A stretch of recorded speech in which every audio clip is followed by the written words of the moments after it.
Hey crew, it's Bit, and I'm back with another Bible study. We just wrapped up Exodus and we are not going to Leviticus. Instead, we are finally going to get to Job. I'm going to try and do this in as few sections as possible, so we're going to talk about Job. Job is one of my favorite books, and it has recently been brought to my attention that I should refresh myself on it. And so let's go ahead and we're just going to dig in and see what the Bible says about Job. Now, oh, timing is an important thing to notice here, is that this was roughly 500 to 600 years before Jesus.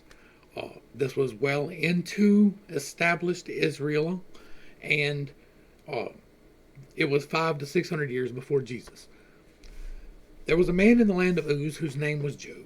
This man was blameless and upright, fearing God and shunning evil. He had 7 sons and 3 daughters, and he owned 7,000 sheep, 3,000 camels, 500 yoke of oxen, 500 female donkeys, and a very large number of servants. Job was the greatest man of all the people of the East. Now, the of the East is because Uz is in the land of Edom, all right, the Edomites, where Jordan is now. And so, he is not necessarily described as an Israelite. We assume that he is an Israelite because it is included in the Bible, but it never says that. And he appears to be worshiping the same God that the Edomites, the Assyrians, and the Amorites are at a minimum. Job's sons would take turns holding feasts in their homes, and they would invite their 3 sisters to eat and drink with them. And when the days of feasting were over, Job would send for his children to purify them, rising early in the morning to offer burnt offerings for all of them. For Job thought, perhaps my children have sinned and cursed God in their hearts. And this was Job's regular practice. And so, Job is a holy man. Job not only takes care of himself in his faith, but he takes care of his entire family in his faith. And he has been blessed to magnification for being a holy man. One day, the sons of God came to present themselves before the Lord, and Satan also came with them. Now, we have a tendency, here in the West at least, to think that Satan has been grabbed by the neck and thrown down to hell, and he is bound there forever. That is not at all what any part of the Bible says, really. It says that that's coming in one part of the Bible, but I don't think it says that it's happened yet anywhere. Satan is free to roam.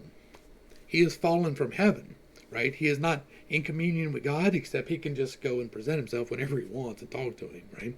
Make deals. It's all good. Where have you come from, said the Lord? From roaming the earth and walking back and forth on it. So that lets me know that, number 1, God didn't know where Satan was.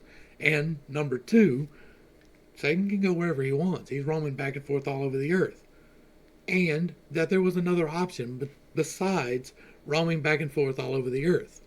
Now, that could be implied as hell, but hell is not even a concept at this time period. Like the burning pits of hell, it's not a thing here in the Bible. That comes along just a couple hundred years before Jesus, and we haven't quite made it there yet. At this point, it is still Sheol. And so he could have been walking in Sheol, right? He would have free access back and forth from the land of the dead and the land of the living. But it could be implied too that there is other places to visit. I'm not saying definitively they are. Somebody will get very upset by that. Somebody will get upset because I'm even implying that there are. But it is awfully conceited to believe that this is the only place that God has created life, intelligent life, or even meaningful life. That is awfully conceited. When roaming through the earth and walking back and forth on it.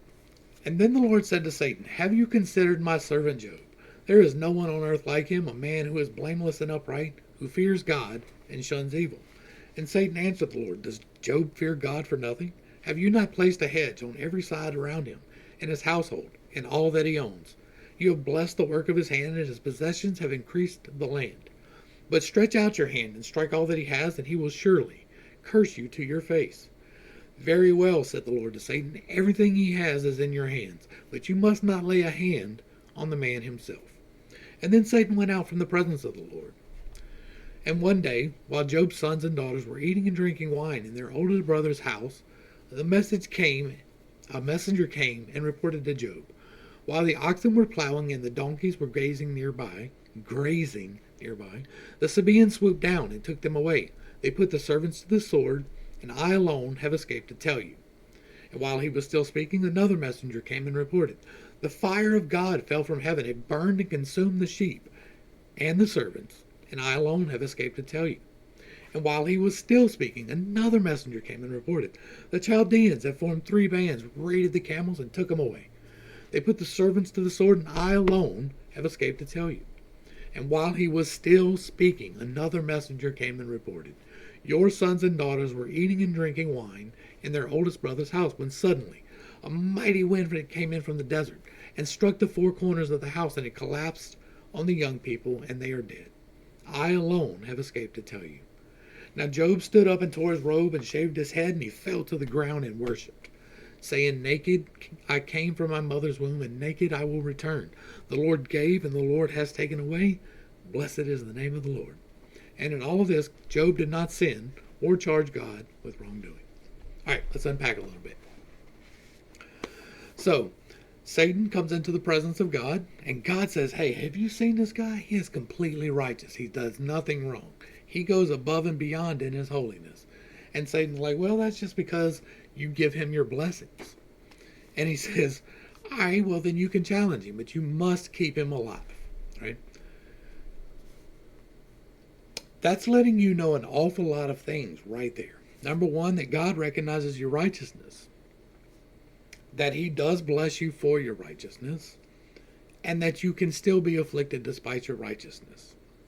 No matter if you are living according to the law, perfectly in accordance with the law. And there's a whole nother argument that can be made here, and we might as well go ahead and make it.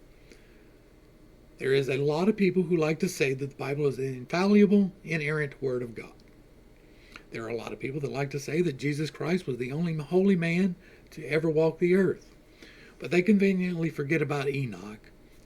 And if you bring up Enoch, they're like, yeah, but well, that was a special case. God had pulled him off the earth. They don't ever bring up Job. Not in that context. Because Job is a sinless man. Oh boy. Job walked the walk. He did it. He lived it, so much so that God pointed him out as an example on all the earth as being holy and righteous. And so, that argument that there was only one sinless man, that kind of goes out of the well if you believe that the Bible is inerrant and true. You can also make the argument that this is a book of poetry, right? This is, again, taking a story that was probably existent and putting it down on paper for people to be consistent with going forward, which is the point of putting it on paper, right? Once you put it on paper, the oral history is no longer changing. It is recorded and everybody's reading the same thing. So everybody's in line. It is drawing the religion together. Job was a sinless man. And if your faith is dependent upon one man being sinless much later, 500-600 years later, then there's a problem for you. And I'm not going to tell you what it is. You can figure that one out on your own. But even when he was persecuted without any problems, the first thing he does is he gets on the ground and he humbles himself. He tears his clothes off. He shaves his head. He gets on the ground on his face and says, blessed is the name of the Lord. God gave to me. He is fully well to take away, and I will praise his name. So even when inflicted, he did not sin. That's how holy this man was, right? And he's consistent, because it gets worse for Job. And on another day, the sons of God came to present themselves before the Lord. And also, bear in mind, this man just lost everything he has. All of his wealth is now gone. It is invested in these servants and these people and these animals that he is husbanding, right? He has other people doing the actual work, but he is the landowner. He is the man responsible for the decisions for all of these crops spread out across the land, and they get taken in separate raids all at the same time. And within that same space of time, he finds out he lost his entire, all of his children. All of his children and all of his wealth is completely gone. And so the only thing left to him is his health. And he knows he's done nothing wrong. According to the law, he has lived according to the law. According to God, he has lived according to the law. Okay, now we get into Job 2. And on another day, the sons of God came to present themselves before the Lord, and Satan also came with them to present himself before him. Where have you come from, said the Lord to Satan? From roaming through the earth and walking back and forth in it. And then the Lord said to Satan, have you considered my servant Job? For there is no one on the earth like him, a man who is blameless and upright, who fears God and shuns evil. He still retains his integrity, even though you incited me against him, to ruin him without cause. Skin for skin, Satan replied. A man will give up all he owns in exchange for his life. But stretch out your hand and strike his flesh and bones, and surely he will curse you to your face. Very well, said the Lord to Satan. He is in your hands, but you must spare his life. And Satan went out from the presence of the Lord and infected Job with terrible boils, from the soles of his feet to the crown of his head. And Job took a piece of broken pottery to scrape himself, as he sat among the ashes. And then Job's wife said to him, do you still retain your integrity? Curse God and die. You speak as a foolish woman speaks, he told her. Should we accept from God only good and not adversity? And in all this, Job did not sin in what he said. So again, now he is inflicted in his health. He has already lost everything except for this bitter woman. Right? And here's another point.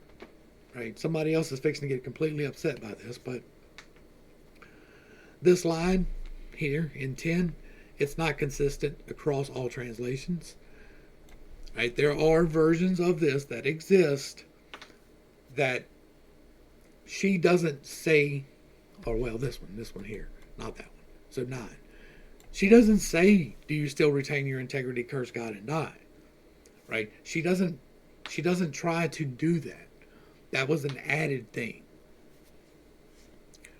She actually mentions that he is faithful. And then when Job's 3 friends, Eliphaz the Temanite, Bildad the Shuhite, and Zophar the Naamathite, heard about all of this adversity that had come upon them, each of them came from his home, and they met together to go and sympathize with Job and comfort him. Now, these are from different parts of the country, we're assuming, right? Job lives in Edom. Uz is in Edom.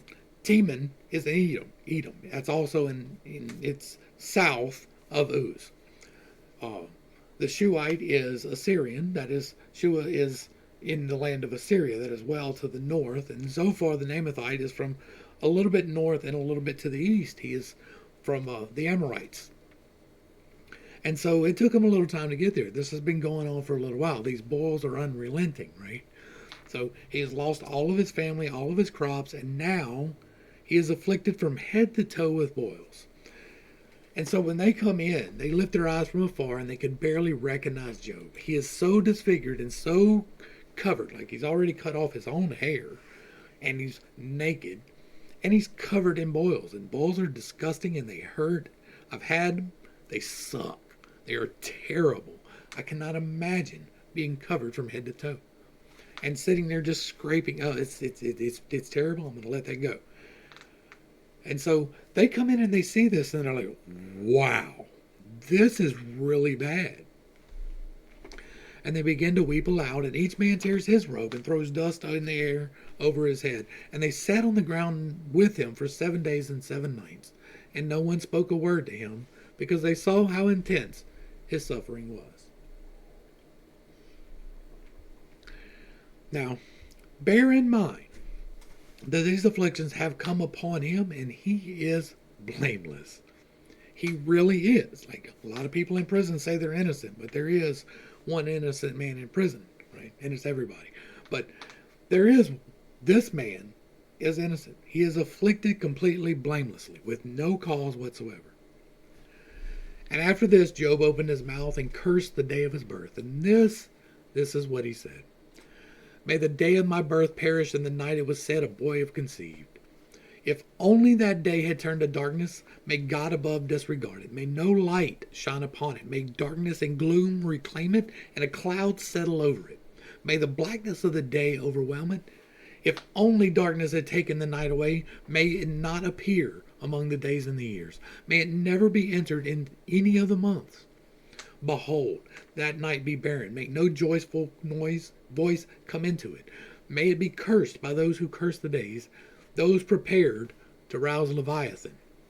May its morning stars grow dark. May it wait in vain for daylight. May it not see the breaking of dawn. For that night did not shut the doors of the womb to hide the sorrow from my eyes. Why did I not perish at birth? Why did I not die as I came from the womb? Why were there knees to receive me, and breasts that I should be nursed? For now I could be lying down in peace. I would be asleep and at rest, with kings and counselors of the earth who built for themselves cities, now in ruins. Or with princes who had gold, who filled their houses with silver. Or why was I not hidden like a stillborn child, like an infant who never sees daylight? There the wicked cease from raging, and the weary find rest. Their captives enjoy their ease. They do not hear the voice of their oppressor. Both small and great are there, and the slave is freed from the master. Why is light given to the miserable, and life to the bitter of soul? Who long for death that does not come, and search for it like a hidden treasure? Who rejoice and greatly exult when they can find the grave? Why is life given to a man whose way is hidden, whom God has hedged in? I sigh when food is put before me, and my groans are pour out like water. And the one thing I feared has overtaken me, and what I dreaded has befallen me. I am not at ease or quiet. I have no rest, for trouble has come. This man is despondent. He wishes he had never been born. He is so despairing because he knows he has broken no law. He has done nothing wrong. And his wife has turned on him, according to this version of the story. And as of yet, his friends have not. And he still has his friends with him as far as he knows. They have just sat with him in mourning for 7 days. And he finally, after a whole week of them sitting there and them being in mourning, he finally speaks. And he's like, why am I alive? What is the purpose of this? Why should I even draw breath? Why not just kill me and take me home? That is what he just said. Job is so despondent because he has been faithful. Even God says that. But his friend Eliphaz has a different idea. And then Eliphaz the Temanite replied, if one ventures a word with you, will you be wearied? Yet, who can keep from speaking? Surely you have instructed many and strengthened their feeble hands. Your words have steadied those who stumbled and braced the knees who were buckling. But now trouble has come upon you, and you are weary. It strikes you, and you are dismayed. Is your reverence not your confidence, and the uprightness of your ways your hope? Consider now, I plead, who, being innocent, has ever perished? Or where have the upright been destroyed? As I have observed, those who plow iniquity and those who sow trouble reap the same. By the breath of God they perish, and by the blast of his anger they are consumed. The lion may roar, and the fierce lion may growl. Yet the teeth of the young lions are broken, and the old lion perishes for lack of prey. And the cubs of the lioness are scattered. Now a word comes to me secretly. My ears caught a whisper of it in disquieting visions in the night. When deep sleep falls on men, fear and trembling came over me, and made all my bones shudder. And then a spirit glided past my face, and the hair on my body bristled. It stood still, but I could not discern its appearance. A form loomed before my eyes, and I heard a whispering voice.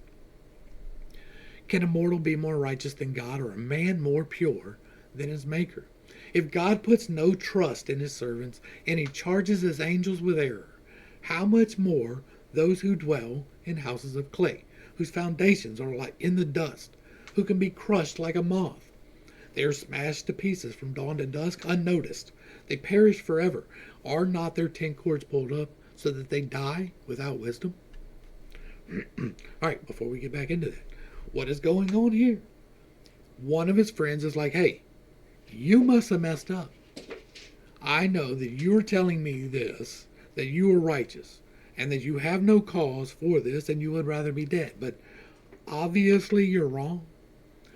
Obviously, according to my knowledge, you're wrong.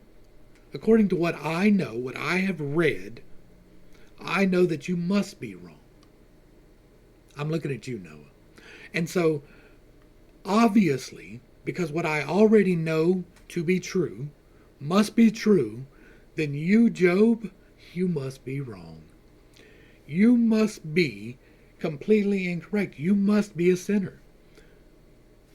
Now, who are you to tell a man that he sins? I am nobody to tell a man that he sins. I am a sinner. I go to my God with my repentance and my earnest seeking of him, and I accept his free grace all the time. When I mess up, I repent.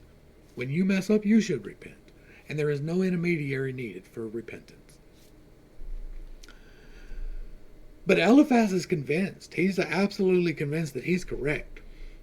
And this here, right? Now word came to me secretly, and my ears caught a whisper of it, in the disquieting visions in the night when deep sleep falls on men. Fear and trembling came over me and made my bones shudder. And then a spirit glided past my face, and the hair on my body bristled. And it stood still, but I could not discern its appearance. A form loomed before my eyes, and I heard a whispering voice.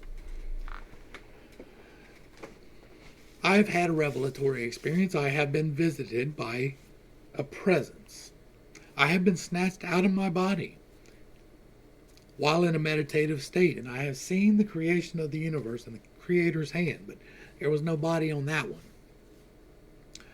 I am here to let you know that that is an absolute real thing that happened, but also be aware that there are two separate forces at play. This book tells you that the sons of man and Satan both came into the presence of the Lord. They came in to have congress with the Lord, to talk, to discuss things. They both have a certain amount of free reign on this plane. And they can absolutely interfere. Now, one side is bound by some rules that say that they cannot really interfere unless you ask for the interference. And the interference that they have is much more subtle and much more indirect. The other side, they work with some more lower energies. Satan is one of these. And they create contracts and do things and give you visions. And the way that you can discern between the two. You ready? Verse 14. Fear and trembling came over me and made all my bones shudder. If you are ever in the presence of one of these entities and you are fearful, or you tremble, or there is trepidation or anxiety, that is the wrong entity. The correct entity cannot be emulated in that it is love. And the wrong entities do not have that. And the effect of the correct entity is that you feel comfort and peace and knowing and acceptance and love. That is a real thing. It cannot be faked. You will know. I have seen both sides of this coin. My personal first visitation was by one of the positive ones, and it was an overwhelming sense of peace. There was no fear and trembling on me. I didn't see a face. I saw a being. It came to me, but I did not fear at all. There was not an ounce of fear in my body. Like nothing about it was fearful at all. My other experience was the same, but I have met some of these other entities. And they will tell you nice things, and they will promise you better things. And you will get them fast, and you will get them quick, and you will pay for them dearly. Eliphaz got a word from the wrong entity. That is common in this book for the holy people even. Go back and see what I said about Abram. Figure out why I made the decisions I did there. Because if it ever comes from a place of fear or trembling or blood, it is the wrong side every time. Every time, every time, every time. It doesn't matter what person or how upright they walk. They can be deceived by the wrong ones. I run the risk. I understand that. But I go off of what it says, and God is love and truth. And if I am getting love and truth, that is, like, you will know it by its fruits. My fruits are not deception. My fruits are exposure. My fruits are blessings, hope, love, and peace. That is my fruits. So now we're going to finish up Eliphaz here, because he is telling Job, you obviously have done something wrong. And I'm sorry for my little mini rant there, but you were saying you done something wrong here. And you're wrong. Like, you're just flat out wrong. Even God has admitted in the book that Job was blameless, that he was a sinless man walking. Call out if you please, but who will answer? To which of the holy ones will you turn? Let's sit on that for a second. Because Job is not referred to as an Israelite. He lives in the end of Uz, which is in Edom. It is very possible that this is just entirely appropriated from another culture, especially considering both the wife thing and the fact that farther along the story changes because parts were added. And so that's important to remember as well. And so this is which of the holy ones. So maybe he practiced the Edomite religion, and maybe there was more than one God, or maybe, I don't know, right? According to this, Eliphaz seems to be the one that's talking about more than one holy one, right? He's the one that's saying it. It seems like the only worship Job does is of God, and it is correct and it is holy. We're going to assume that. But the fact that it's bringing up the holy ones is talking about the angels, right? People can take these fallen angels as their gods. Baal probably was right there along with Satan in the fall. All right. Call out if you please, but who will answer? To which of the holy ones will you turn? For resentment kills a fool, and envy slays the simple. I have seen a fool taking root, but suddenly his house was cursed. His sons are far from safety, crushed in cord, without a defender. The hungry consume his harvest, taking it even from the thorns, and the thirsty pant after his wealth. For distress does not spring from the dust, and trouble does not sprout from the ground. Yet man is born to trouble as surely as sparks fly upward. However, if I were you, I would appeal to God, and lay my cause before him, the one who does great and unsearchable things, wonders without number.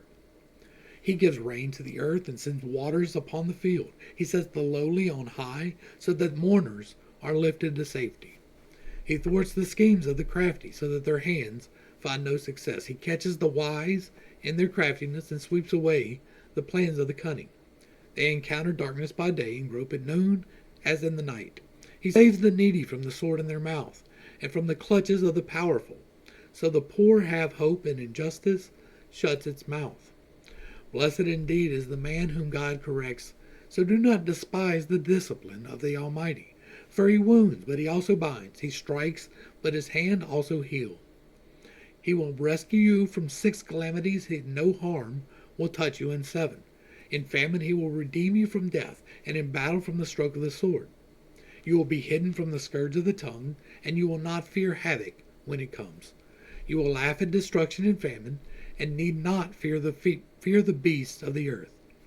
For you will have a covenant with the stones of the field, and the wild animals will be at peace with you. You will know that your tent is secure, and you will find nothing amiss when inspecting your home. You will know that your offspring will be many, and your descendants like the grass of the earth. You will come to the grave in full vigor, like a sheaf of grain gathered in season. Indeed, we have investigated, and it's true. So hear it and know for yourself. Again, this is Eliphaz convinced that he is correct. That the only time God will allow trials in your life is if you are doing wrong. And that is not true. You can be righteous and still be afflicted. As a matter of fact, generally speaking, once you make the decision to live for God and to give your life truly to him, it gets a lot worse for a good bit. The trials come hard and heavy. Like they hit you hard. They try to shake you from that quick. And when it doesn't happen quick, then it gets sneaky. And you'll catch it every once in a while. It'll just come around and, hey, bro, you ready to give up yet?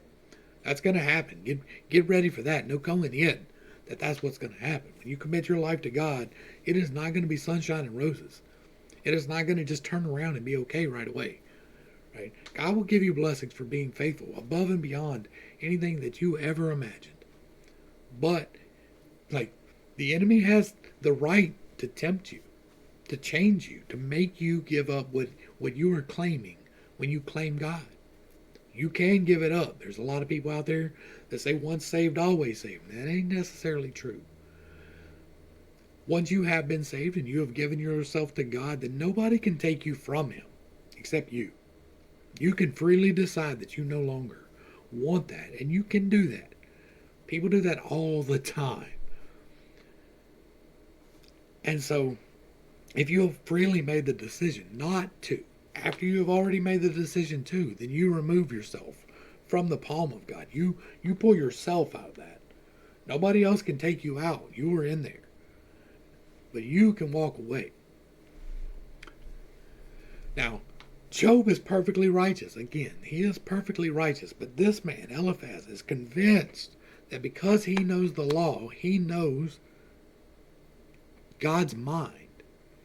He knows that because these things are written down, you have to have transgressed one of them for this to happen to you. That's not how this works at all. So let's see Job's response, and we might wrap this one up here. We may come back, I'll see. And then Job replied, if only my grief could be weighed and placed with my calamity on the scales. For then it would outweigh the sand of the seas. No wonder my words have been rash. For the arrows of the Almighty have pierced me. My spirit drinks in their poison. The terrors of God are arrayed around me, against me. Does a wild donkey bray over fresh grass, or an ox low over his fodder? Taste his food eaten without salt. Is there flavor in the white of an egg?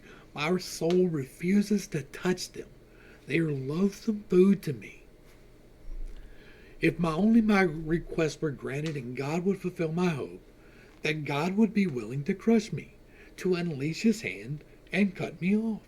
It still brings me comfort and joy through unrelenting pain, that I have not denied the words of the Holy One. What strength do I have that I should still hope? What is my future that I should be patient?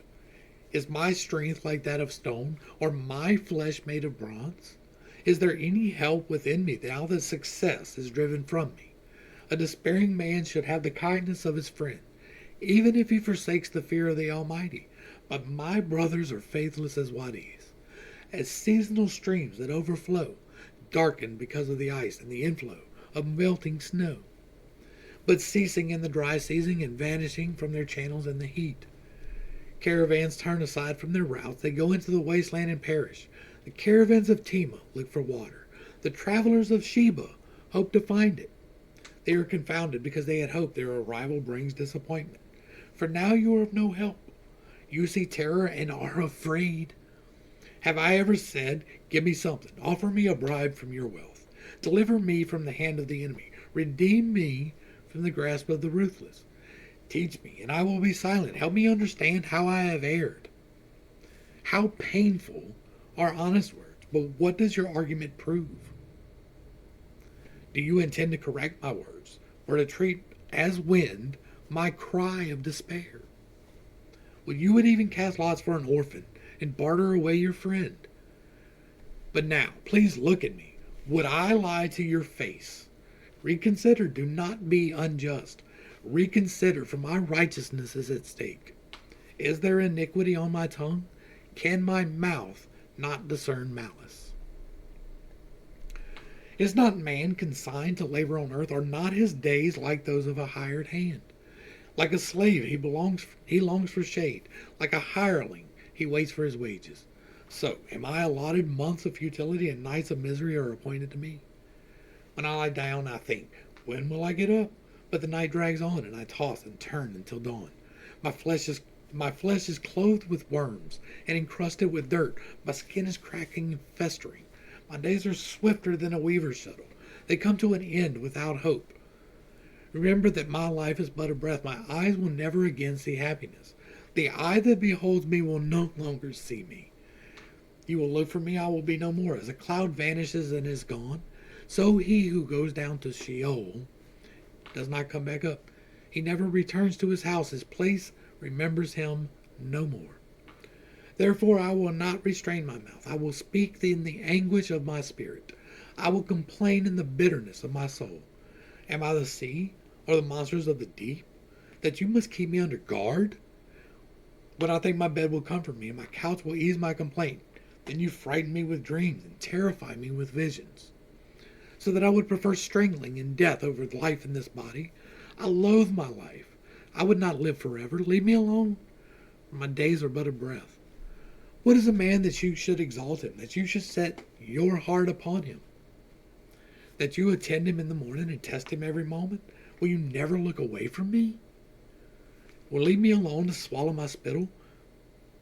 If I have sinned, what have I done to you, O watcher of mankind? Why have you made me a target, so that I am a burden to you?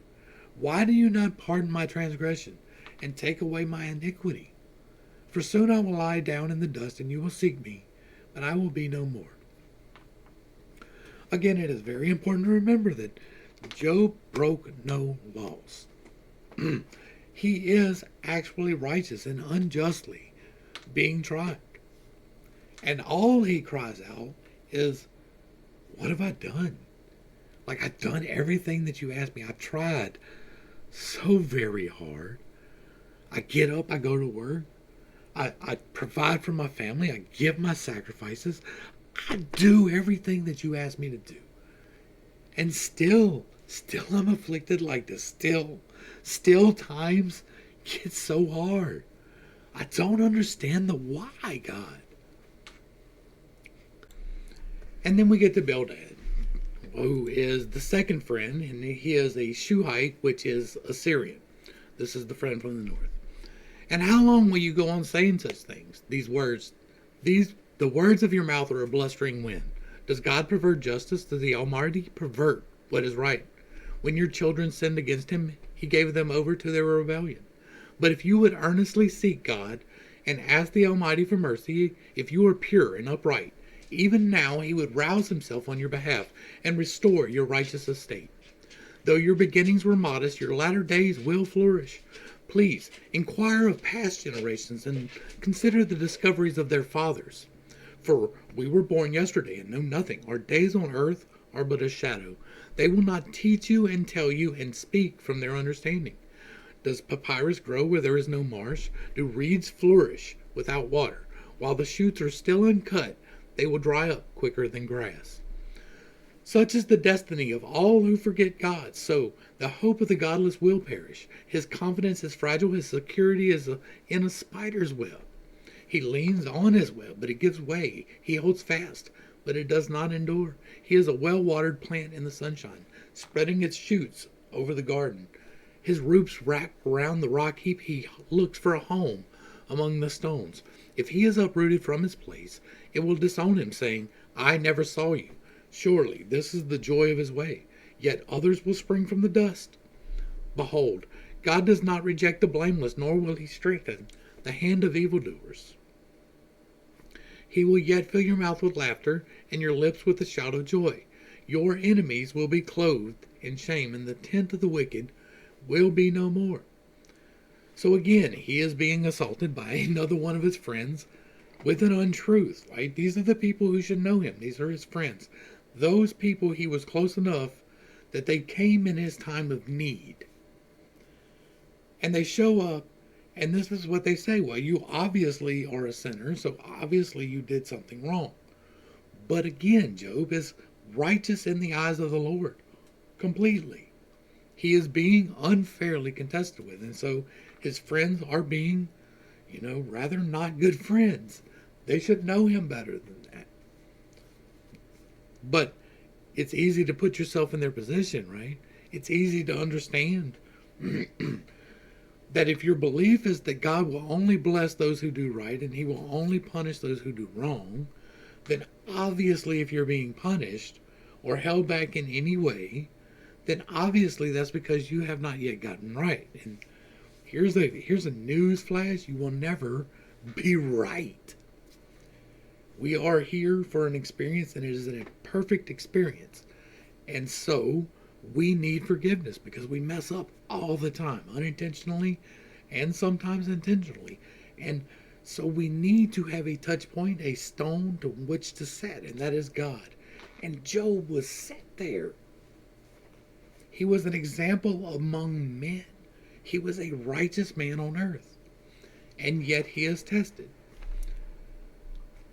And Job says, how can I contend with God? And he says, yes, I know that it is so, but how can a mortal be more righteous before God? If one wished to contend with God, he could not answer him one time out of 1,000. God is wise in heart and mighty in strength. Who has resisted him and prospered? He moves mountains without their knowledge. He overturns them in his anger. He shakes the earth from its place and its foundations tremble. He commands the sun not to shine. He seals up the stars. He stretches out the heavens and treads out the waves of the sea. He is the maker of the Bear and Orion, of the Pleiades and the constellations of the south. He does great things beyond searching out and wonders without number. Were he to pass by me, I would not see him. Were he to move, I would not recognize him. If he takes away, who can stop him? Who dares to ask him, what are you doing? God does not restrain his anger. The helpers of Rahab cower beneath him. How then can I answer him, or choose my arguments against him? For even if I were right, I could not answer. I could only beg my judge for mercy. If I summoned him and he answered me, I do not believe he would listen to my voice, for he would crush me with a tempest and multiply my wounds without cause. He does not let me catch my breath, but overwhelms me with bitterness. If it is a matter of strength, he is mighty. If it is a matter of justice, who can summon him? Even if I were righteous, my mouth would condemn me. If I were blameless, it would declare me guilty. Though I am blameless, I have no concern for myself. I despise my own life. It's the same. And so I say, he destroys both the blameless and the wicked. And when the scourge brings sudden death, he mocks the despair of the innocent. The earth is given into the hand of the wicked. He mocks the despair. When the scourge brings sudden death, he mocks the despair of the innocent. The earth is given into the hand of the wicked. I got lost, sorry. He blindfolds his judges. If that ain't today, huh? If it is not he, then who is it? My days are swifter than a runner. They flee without seeing good. They sweep by like boats of papyrus, like an eagle swooping down on its prey. If I were to say I will forget my complaint and change my expression and smile, if I still dread all of my sufferings, I know you will not acquit me. And since I am already found guilty, why should I labor in vain? Why should I wash myself with snow or cleanse my hands with lye? Then you would plunge me into the pit, and even my own clothes would despise me. For he is not a man like me that I can answer him, that we can take each other to court. There's no mediator between us. To lay his hand upon us both, let him remove his rod from me, so that his terror will no longer frighten me. Then I would speak without fear of him, but as it is, I am on my own. I loathe my own life. I will express my complaint and speak in the bitterness of my soul. I will say to God, do not condemn me. Let me know why you prosecute me. Does it please you to oppress me? To reject the work of your hands? And favor the schemes of the wicked? Do you have eyes of flesh? Do you see as a man sees?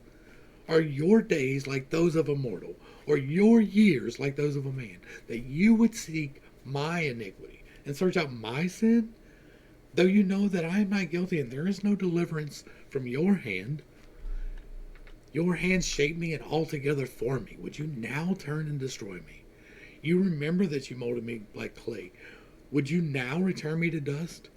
Did you not pour me out like milk and curdle me like cheese? You clothed me with skin and flesh and knit me together with bones and sinews? You have granted me life and loving devotion, and your care has preserved my spirit. Yet you concealed these things in your heart, and I know that this was in your mind. If I sinned, you would take note and would not acquit me of my iniquity. If I am guilty, woe to me. And even if I am righteous, I cannot lift my head. I am full of shame and aware of my affliction. Should I hold my head high, you would hunt me like a lion, and again display your power against me. You produce new witnesses against me, and multiply your anger towards me. Hardships assault me, and wave after wave. Why then did you bring me from the womb? Oh, that I had died and no eye had seen me. If only I had never come to be, but had been carried from the womb to the grave. Are my days not few? Withdraw from me, that I might have a little comfort, before I go never to return, into a land of darkness and gloom, into a land of utter darkness, of deep sleep, of deep shadow and disorder, where even light is like darkness. And so, again, Job says, what did I do? Like, if now, not only have you taken my entire wealth, everything I own is stripped from me. Not only that, but my children, my generations are now gone. And then, furthermore, I'm stricken from head to toe with pustules that pain me without ceasing. I am constantly in pain, despite the fact that I am righteous, despite the fact that I earnestly sought your face every single day. Not just for me, but for everyone around me. I made the required sacrifices. For everyone around me, I did the things that you required of me. I stood there for you. And now, not only that, not only am I racked in pain and destitute and have no generations, and my wife is against me, but now 2 of my best friends have turned against me. Kill me, just take me out. I know not what sin I committed, and if I know not, I can correct not. And then Zophar, his third friend, the name of Amathite, who is an Amorite, that's from the northeast, replied, should this stream of words go unanswered, should such a speaker be vindicated? Should your babbling put others to silence, will you scoff without rebuke? You have said my doctrine is sound, and I am pure in your sight, but if only God would speak and open his lips against you, and disclose to you the secrets of wisdom. For true wisdom has 2 sides. Know then that God exacts from you less than your iniquity deserves. Can you not fathom the deep things of God, and discover the limits of the Almighty? They are higher than the heavens. What can you do? They are deeper than the bed of Sheol. What can you know? Their measure is longer than the earth and wider than the sea. If he comes along to imprison you or convenes a court, who can stop him? Surely he knows the deceit of men. If he sees iniquity, will he not take note? But a witless man can no more become wise than the colt of a wild donkey can be born of a man. As for you, if you direct your heart and lift your hands to him and put away the iniquity in your hand, and now allow no injustice to dwell in your tents, then indeed you will lift up your face without shame, and you will stand firm and unafraid, and you will forget your misery, recalling it only as waters gone by. Your life will be brighter than noonday. Its darkness will be like the morning. You will be secure because there is hope, and you will look around and lie down in safety. And you will lie down without fear, and many will court your favor.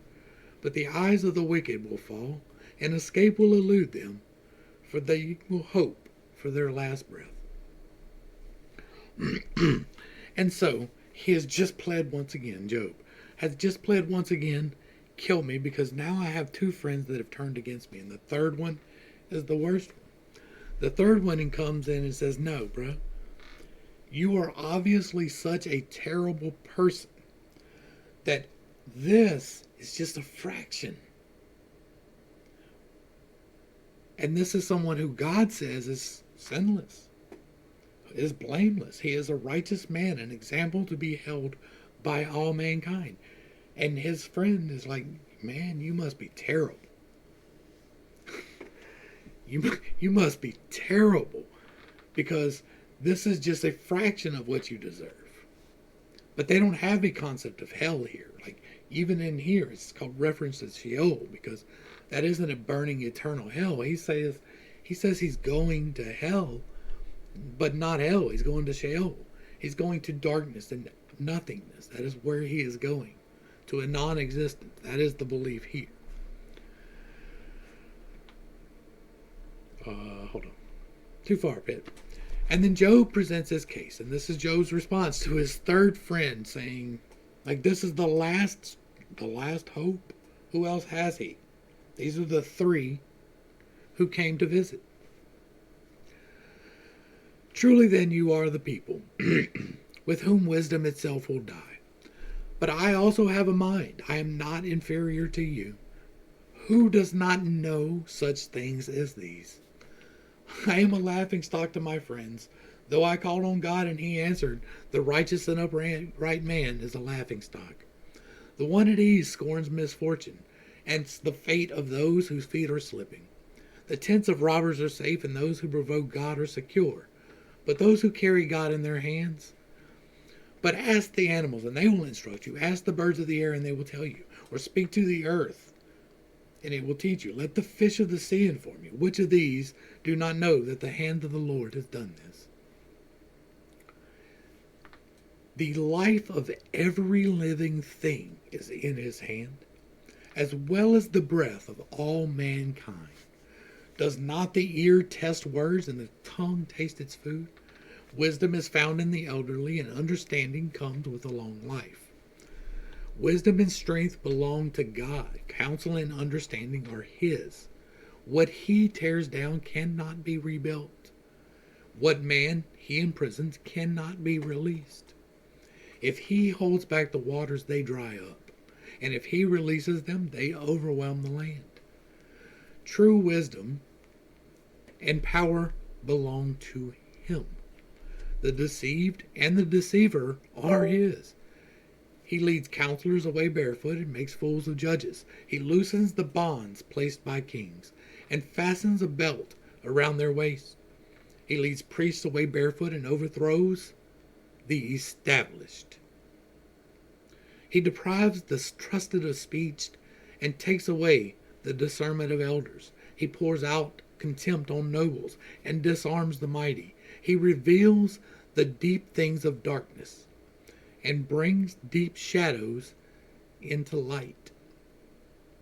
He makes nations great and destroys them. He enlarges nations and disperses them. He deprives the earth's leaders of the reason and makes them wander in trackless wasteland. They grope in the darkness without light. He makes them stagger like drunkards. Indeed, my eyes have seen all this. My ears have heard and understood what you know I also know. Yet I desire to speak to the Almighty and argue my case before God. You, however, smear with lies. You are all worthless physicians. If only you would remain silent, for that would be your wisdom. Now, hear my argument and listen to the plea of my lips. Will you speak wickedly on God's behalf, or speak deceitfully for him? Would you show him partiality or argue in his defense? Would it be well when he examined you? Could you deceive him like a man? Surely he would rebuke you. If you showed secret partiality, would his majesty not terrify you? Would the dread of him not fall upon you? Your maxims are proverbs and ashes. Your defenses are defenses of clay. Be silent, and I will speak. Then let come to me what may. Why do I put myself at risk and take my own life in my own hands? Though he slay me, I will hope in him. I will still defend my ways to his face. Moreover, this will be my salvation, for no godless man can appear before him. Listen carefully to my words. Let my declaration ring in your ears. Behold, now that I have prepared my case, I know that I will be vindicated. Can anyone indict me? If so, I will be silent and die. Only grant these two things for me, so that I need not hide from you. Withdraw your hand from me, and do not let your terror frighten me. Then call me, and I will answer, or let me speak, and you can reply. How many are my iniquities and sins? Reveal to me my transgression and sin. Why do you hide your face and consider me your enemy? Would you frighten a wind-blown leaf? Would you chase after dry chaff? For you record bitter accusations against me, and bequeath to me the iniquities of my youth. You put my feet in the stocks and watch over all of my paths. You set a limit for the soles of my feet. So man wastes away like something rotten, like a moth-eating garment. Man who is born of woman is short of days and full of trouble. Like a flower he comes and withers away. Like a fleeting shadow he does not endure. Do you open your eyes to one like this? Will you bring him into judgment before you? Who can bring out clean from unclean? No one. And since his days are numbered and the numbers of his months is with you, and since you have not set limits that he cannot exceed, look away from him and let him rest, so that he can enjoy his day as a hired hand. For there is hope for a tree. If it is cut down, it will sprout again, and its tender roots will not fail. If it grows old in the ground and the stump dies in the soil, at the scent of water it will bud, and put forth twigs like a sapling. But a man dies and is laid low. He breathes his last, and where is he? As the water disappears from the sea, as the river becomes parched and dry, so a man lies down and does not rise, until the heavens are no more. He will not be awakened or roused from sleep. If only you would hide me in Sheol and conceal me until your anger is past. If only you would appoint for time for me and then remember me. When a man dies, will he live again? All the days of my hard service I will wait.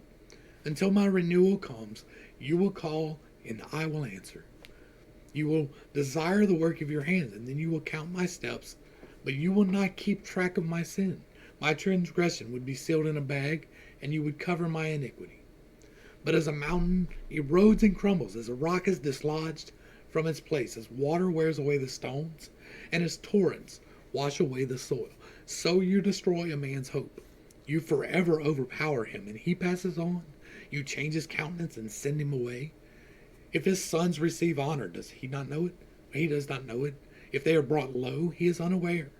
He feels only the pain of his own body and mourns only for himself.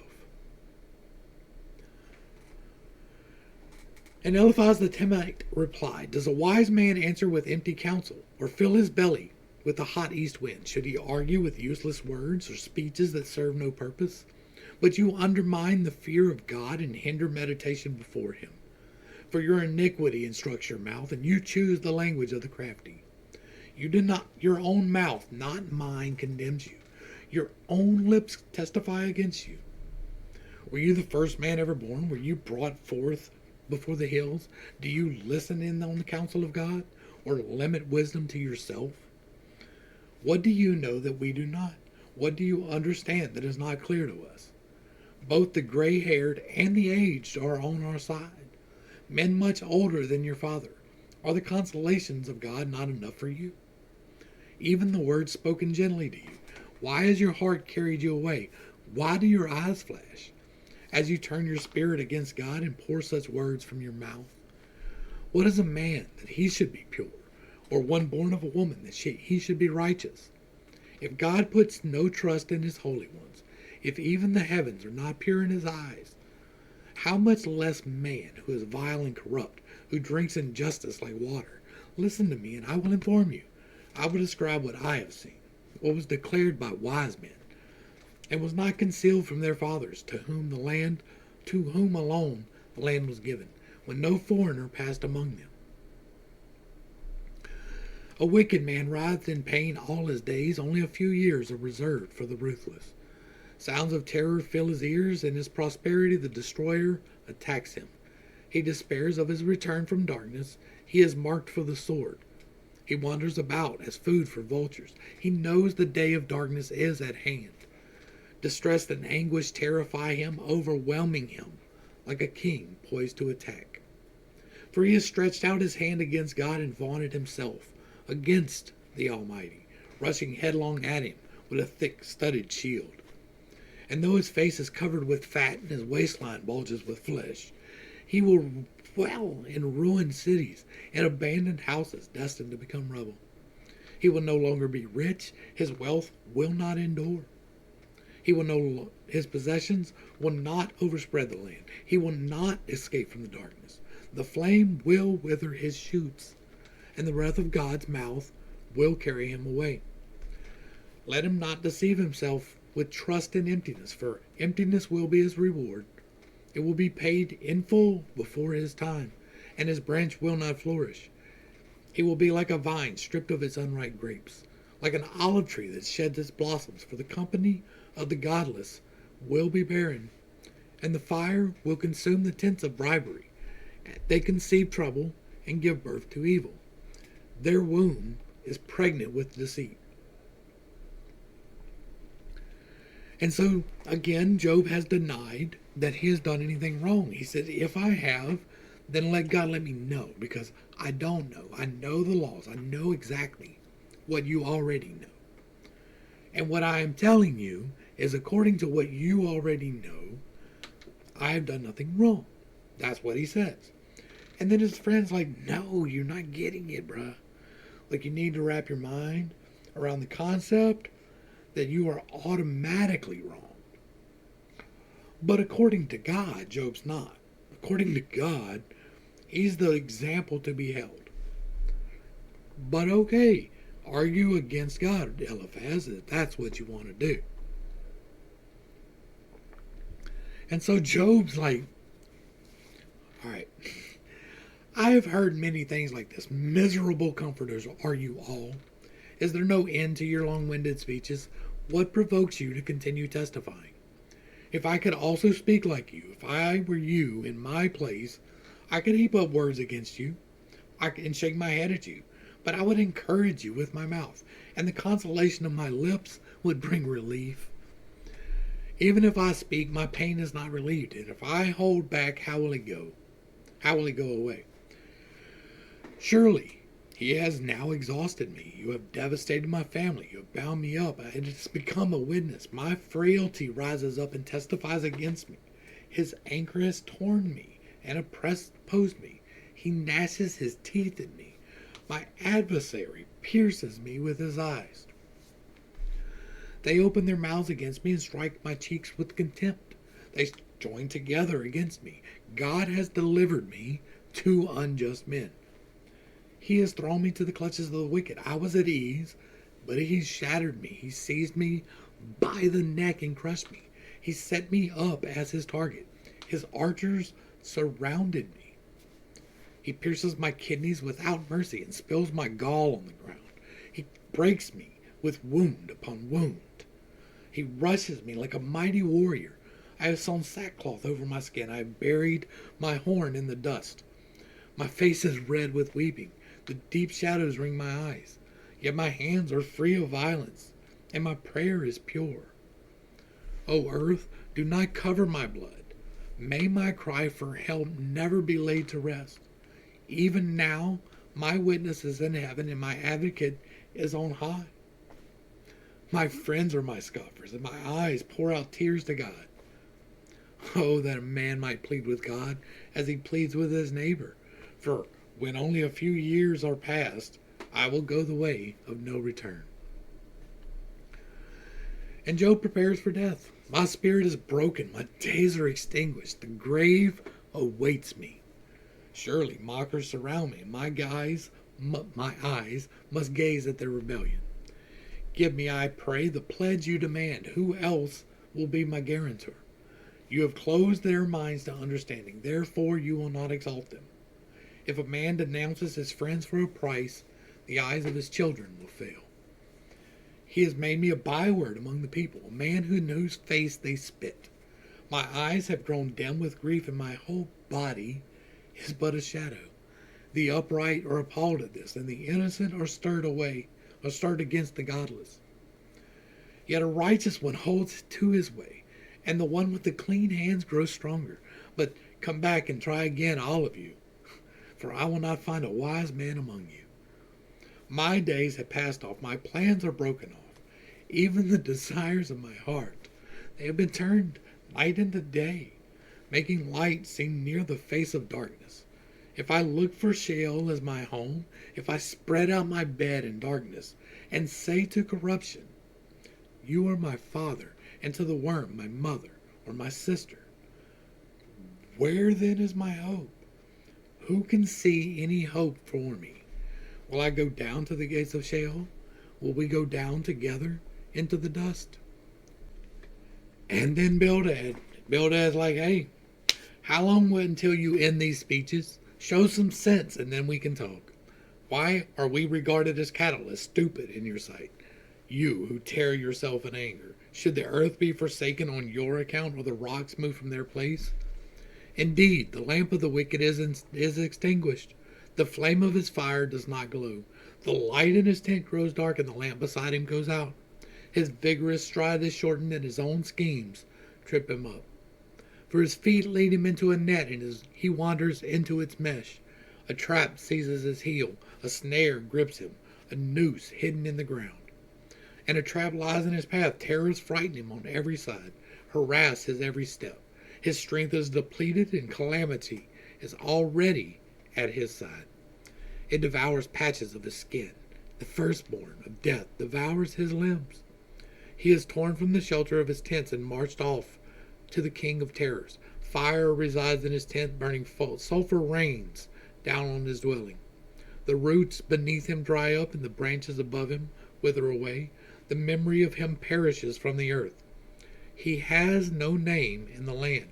He is driven from light into darkness, and is chased from the inhabited world. He has no offspring or posterity among his people. No survivor where once he lived. Those in the west are appalled at his fate, while those in the east tremble in horror. Surely such is the dwelling of the wicked, and the place of one who does not know God. And so again, one of his friends is like, quit lying to us. You have obviously sinned. You have obviously done something wrong. Obviously you have broken the rules. Obviously it had to have happened, because otherwise this wouldn't have happened. How long will you torment me and crush me with your words? 10 times now you have reproached me. You shamelessly mistreat me, even if I have truly gone astray. My error concerns me alone. If indeed you would exalt yourselves above me and use my disgrace against me, then understand that it is God who has wronged me and drawn his net around me. Though I cry out violence, I get no response. Though I call for help, there is no justice. He has blocked my way so I cannot pass. He has veiled my paths with darkness. He has stripped me of my honor and removed the crown from my head. He tears me down on every side until I am gone. He uproots my hope like a tree. His anger burns against me, and he counts me among his enemies. His troops advance together. They construct a ramp against me and encamp around my tent. He has removed my brothers from me. My acquaintances have abandoned me. My kinsmen have failed me, and my friends have forgotten me. My guests and maidservants count me as a stranger. I am a foreigner in their sight. I call for my servant. He does not answer, though I implore him with my own mouth. My breath is repulsive to my wife. I am loathsome to my own family. Even little boys scorn me when I appear. They deride me. All my best friends despise me, and those I love have turned against me. My skin and flesh cling to my bones. I have escaped by the skin of my teeth. Have pity on my friends, have pity, for the hands of God have struck me.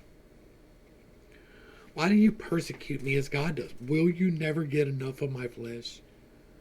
I wish that my words were recorded and inscribed in a book, by an iron stylus on lead, or chiseled in stone forever. But I know that my Redeemer lives, and in the end he will stand on the earth. even after my skin has been destroyed. Yet in my flesh I will see God. I will see him for myself. My eyes will behold him, and not as a stranger. How my heart yearns within me. If you say, let us persecute him, since the root of the matter lies within him, then you should fear the sword yourself. Because wrath brings punishment by the sword, so that you may know there is judgment. And again, he's like, I have done nothing wrong. And why will you not leave me alone? If you won't believe me, then leave. Leave me alone to die. Just let me sit here and starve to death. I don't want to live.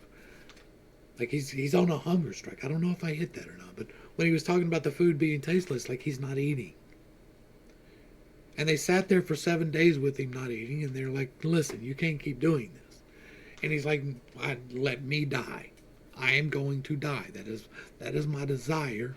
I am starving myself. And so forth. So my anxious thoughts compelled me to answer because of the turmoil within me. I heard the rebuke that insults me, and my understanding prompts a reply. Do you not know that from antiquity, since man was placed on the earth, the triumph of the wicked has been brief, and the joy of the godless momentary? Though his arrogance reaches the heaven, and his head touches the clouds, he will perish forever like his own dung. Those who had seen him will ask, where is he? He will fly away like a dream, never to be found. He will be chased away like a vision in the night. The eye that saw him will see him no more, and his place will no longer behold him. His sons will seek the favor of the poor, for his own hands must return his wealth. The youthful vigor that fills his bones will lie down with him in the dust. Though evil is sweet in his mouth, and he conceals it under his tongue, though he cannot bear to let it go, and keeps it in his mouth, yet in his stomach the food sours. Into the venom of cobras within him he swallows wealth, but vomits it out. God will force it from his stomach. He will suck the poison of cobras. The fangs of a viper will kill him. He will not enjoy the streams, the rivers flowing with honey and cream. He must return the fruit of his labor without consuming it. He cannot enjoy the profits of his trading, for he has oppressed and forsaken the poor. He has seized houses he did not build. Because his appetite is never satisfied, he cannot escape with his treasure. Nothing is left for him to consume. Thus his prosperity will not endure. In the midst of his plenty he will be distressed. The full force of misery will come upon him. When he has filled his stomach, God will vent his fury upon him, raining it down on him as he eats. Though he flees from an iron weapon, a bronze-tipped arrow will pierce him. It will draw out his back, the gleaming point from his liver. Terrors overcome him. Total darkness is reserved for his treasures. A fire unfanned will consume him, and devour what is left in his tent. The heavens will expose his iniquity, and the earth will rise up against him. The possessions of his house will be removed, flowing away on the day of God's wrath. This is the wicked man's portion from God, the inheritance God has appointed him. And Job answers again. Listen carefully to my words. Let this be your consolation to me. Bear with me while I speak, then, after I have spoken, you may go on mocking. Is my complaint against a man? Then why should I not be impatient? Look at me and be appalled. Put a hand over your mouth. When I remember, terror takes hold and my body trembles in horror. I'm going to break. He has PTSD, right? Within the space of a single conversation. Like it was 4 parts of a conversation, but it was a single conversation. Like it didn't stop. He was hit and hit and hit and hit and hit and lost everything. And when he thinks about that, he shakes and trembles. So he's greatly affected by this. Terror takes hold, and my body trembles in horror. Why do the wicked live on, growing old and increasing in power? Their descendants are established around them, and their offspring before their eyes. Their homes are safe from fear. No rod of punishment from God is upon them. Their bulls breed without fail. Their cows bear calves. They do not miscarry. They send forth their little ones like a flock. Their children skip about, singing to tambourine and lyre, and making merry at the sound of flute. They spend their days in prosperity, and go down to Sheol in peace. Yet they say to God, leave us alone. We have no desire to know your ways. Who is the Almighty that we should serve him? Still, the prosperity is not in their own hands. So I stay far away from the counsel of the wicked. How often is the lamp of the wicked put out? Does disaster come upon them? Does God in his anger apportion destruction? Are they like straw before the wind, like chaff swept away before the storm? It is like the God lays up one's punishment for his children. Let God repay the man himself, so he will know it. Let him see his own destruction. Let him drink for himself the wrath of the Almighty. But what does he care about his household after him, when the number of his months have run out? Can anyone teach knowledge to God, since he judges those on high? One man dies full of vigor, completely secure and at ease. His body is well nourished, his bones are rich with marrow. Yet another man dies in the bitterness of his soul, having never tasted prosperity. But together they lie down in the dust, and worms cover them both. Behold, I know your thoughts full well, the schemes by which you would wrong me. For you say, where now is the nobleman's house? And where are the tents in which the wicked dwell? Have you never asked those who travel the roads? Do you not accept their reports? Indeed, the evil man is spared from the day of calamity, delivered from the day of wrath. Who denounces his behavior to his face? Who repays him for what he has done? He is carried to the grave, and watch is kept over his tomb. The clods of the valley are sweet to him. Everyone follows him, and those before him are without number. So how can you comfort me with empty words? For your answers remain full of falsehoods. It's easy for a corrupt man to gain a lot of people following him. It's easy. It's really easy. My numbers on this channel could be exponentially larger if I would play the game, but I don't. I have a 300% honesty policy. I'm honest with me, with God, and with you. And so I can't play the game of make the algorithm work the way I want it to. Like, I could toe the line and do the things, and I have enough charisma. It's better to be the holy man outside of having all of these things. I would rather die in obscurity with nothing to my name and be righteous before God than to have these things and have sinned, or continuing to sin, because I have sinned. And so Eliphaz the Temanite replies, can a man be of use to God? Can even a wise man benefit him? Does it delight the Almighty that you are righteous? Does he profit if your ways are blameless? Is it for your reverence that he rebukes you and enters into judgment against you? Is not your wickedness great? Are not your iniquities endless? For you needlessly demanded security from your brothers and deprived the naked of their clothing. You gave no water to the weary and withheld food from the famished. While the land belonged to a mighty man and a man of honor lived on it, you sent widows away empty-handed, and the strength of the fatherless was crushed.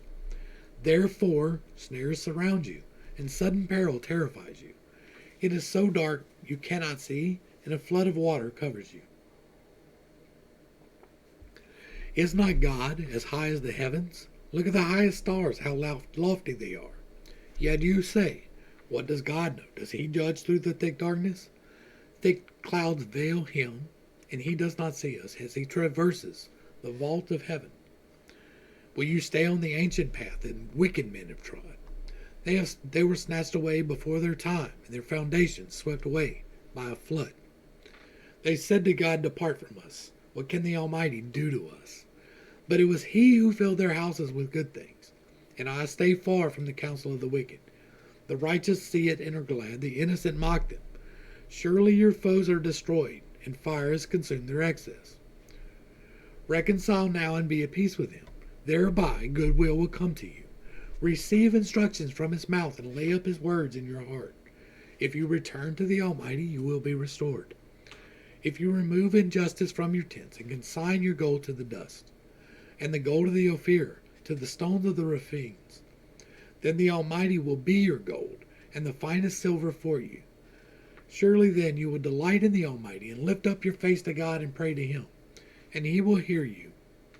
And you will fulfill your vows, and your decisions will be carried out, and light will shine on your ways.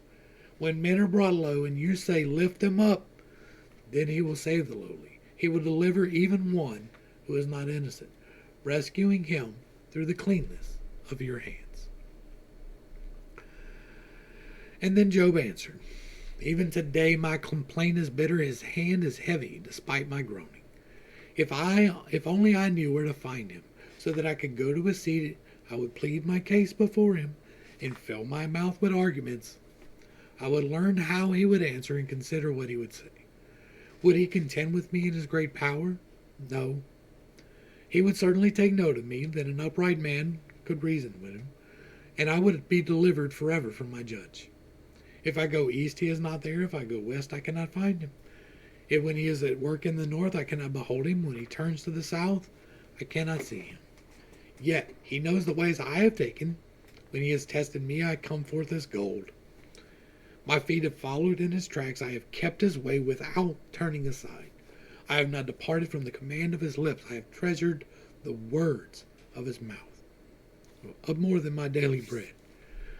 But he is unchangeable. Who can oppose him? He does what he desires, for he cries out his decree against me. He has many such plans. Therefore I am terrified in his presence. When I consider this, I fear him. God has made my heart faint, and the Almighty has terrified me. Yet I am not silenced by the darkness, by the thick darkness that covers my face. Why does the Almighty not reserve times for judgment? Why may those who know him never see his days? Men remove boundary stones, they pasture stolen flocks, they drive away the donkey of the fatherless, they take the widow's ox in pledge, they push the needy off the road, and force all the poor of the land into hiding. Indeed, like wild donkeys in the desert, the poor go to work foraging for food. The wasteland is food for their children. They gather fodder in the fields. They glean the vineyards of the wicked. Without clothing, they spend the night naked. They have no coverings against the cold. Drenched by mountain rains, they huddle against the rocks for want of shelter. The fatherless infant is snatched from the breast. The nursing child of the poor is seized for a debt. Without clothing, they wander about naked. They carry the sheaves, but still go hungry. They crush olives within their walls. They tread the winepress, but go thirsty. From the city men groan, and the souls of the wounded cry out. Yet God charges no one with wrongdoing. Then there are those who rebel against the light, not knowing his ways or staying on its path. And when daylight is gone, the murderer rises to kill the poor and needy. In the night he is like a thief.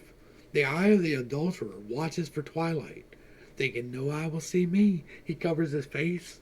In the dark they dig through the houses. By day they shut themselves in, never to experience the light. For to them deep darkness is their morning. Surely they are friends with terrors of darkness. They are but foam on the surface of the water. Their portion of the land is cursed, so that no one turns toward their vineyards. As drought and heat consume the melting snow, as Sheol steals those who have sinned.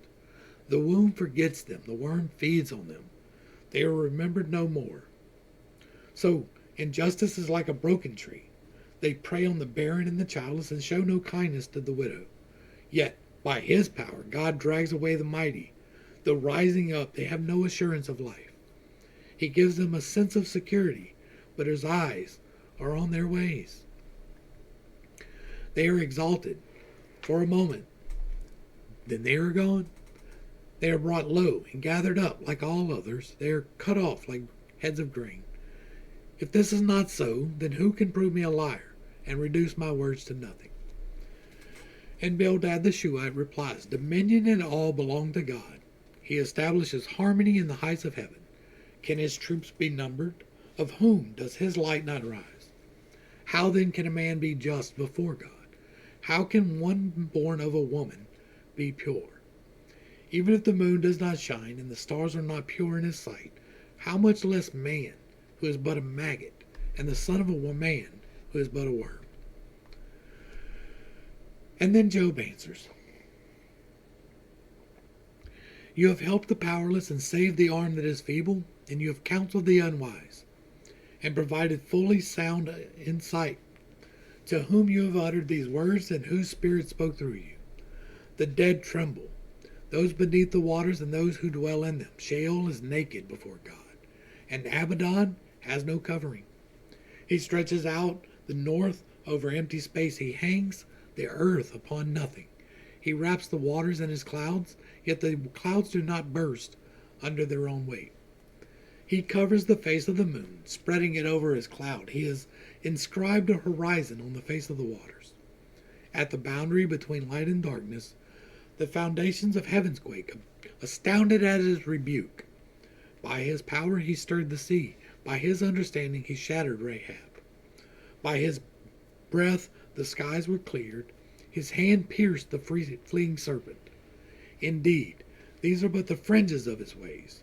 How faint is the whisper we hear of him. Who then can understand the thunder of his power? Okay, now, this is where we're going to wrap up. Right? We're about halfway, and we're about to the point where things get a little iffy. From this point forward, well, let's go ahead and do 27. We're going to go ahead and do 27, and then we'll wrap it up. Job continues his discourse. As surely as God lives, who has deprived me of justice, the Almighty who has embittered my soul, as long as my breath is within me, still within me, and the breath of God remains in my nostrils, my lips will not speak wickedness. My tongue will not utter deceit. I will never say you are right. I will maintain my integrity until I die. I will cling to my righteousness and never let go. As long as I live, my conscience will not accuse me. May my enemy be like the wicked and my opponent like the unjust. For what is the hope of the godless when he is cut off, when God takes away his life? Will God hear his cry when distress comes upon him? Will he delight in the Almighty? Will he call upon God at all times? I will instruct you in the power of God. I will not conceal the ways of the Almighty. Surely all of you have seen it for yourselves. Why then do you keep up this empty talk? This is the wicked man's portion from God, the heritage the ruthless receive from the Almighty. Though his sons are many, they are destined for the sword, and his offspring will never have enough food. His survivors will be buried by the plague, and widows will not weep for them. Though he heaps up silver like dust and piles up wardrobe like clay, what he lays up the righteous will wear, and his silver will be divided by the innocent. The house he built is like a moth's cocoon, like a hut set up by the watchman. He lies down wealthy, but will do so no more. When he opens his eyes, all is gone. Terrors overtake him like a flood. A tempest sweeps him in the night. The east wind carries him away, and he is gone. It sweeps him out of his place. It hurls itself against him without mercy, as he flees headlong from its power. It clasps his hands at him and hisses him out of place. Surely there is a mine for silver and a place where gold is refined. Iron is taken from the earth and copper is smelted from the ore. Man puts an end to the darkness. He probes the farthest recesses of ore in the deepest darkness.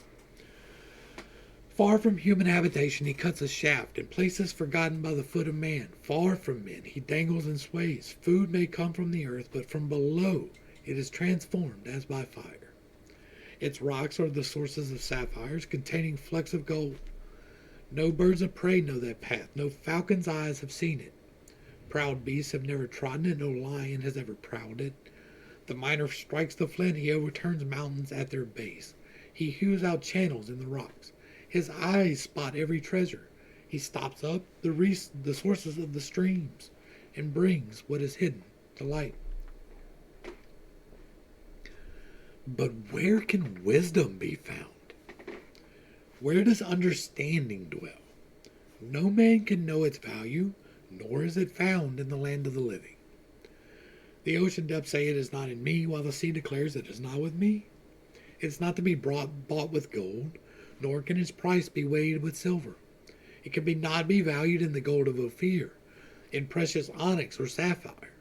Neither gold nor crystal can compare to it, nor jewels of fine gold can be exchanged for it. Coral and quartz are unworthy beyond mention. The price of wisdom is beyond rubies.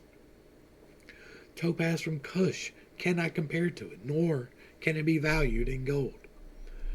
From where then does wisdom come? Where does understanding dwell? It is hidden from the eyes of every living thing, and concealed from the birds of the air.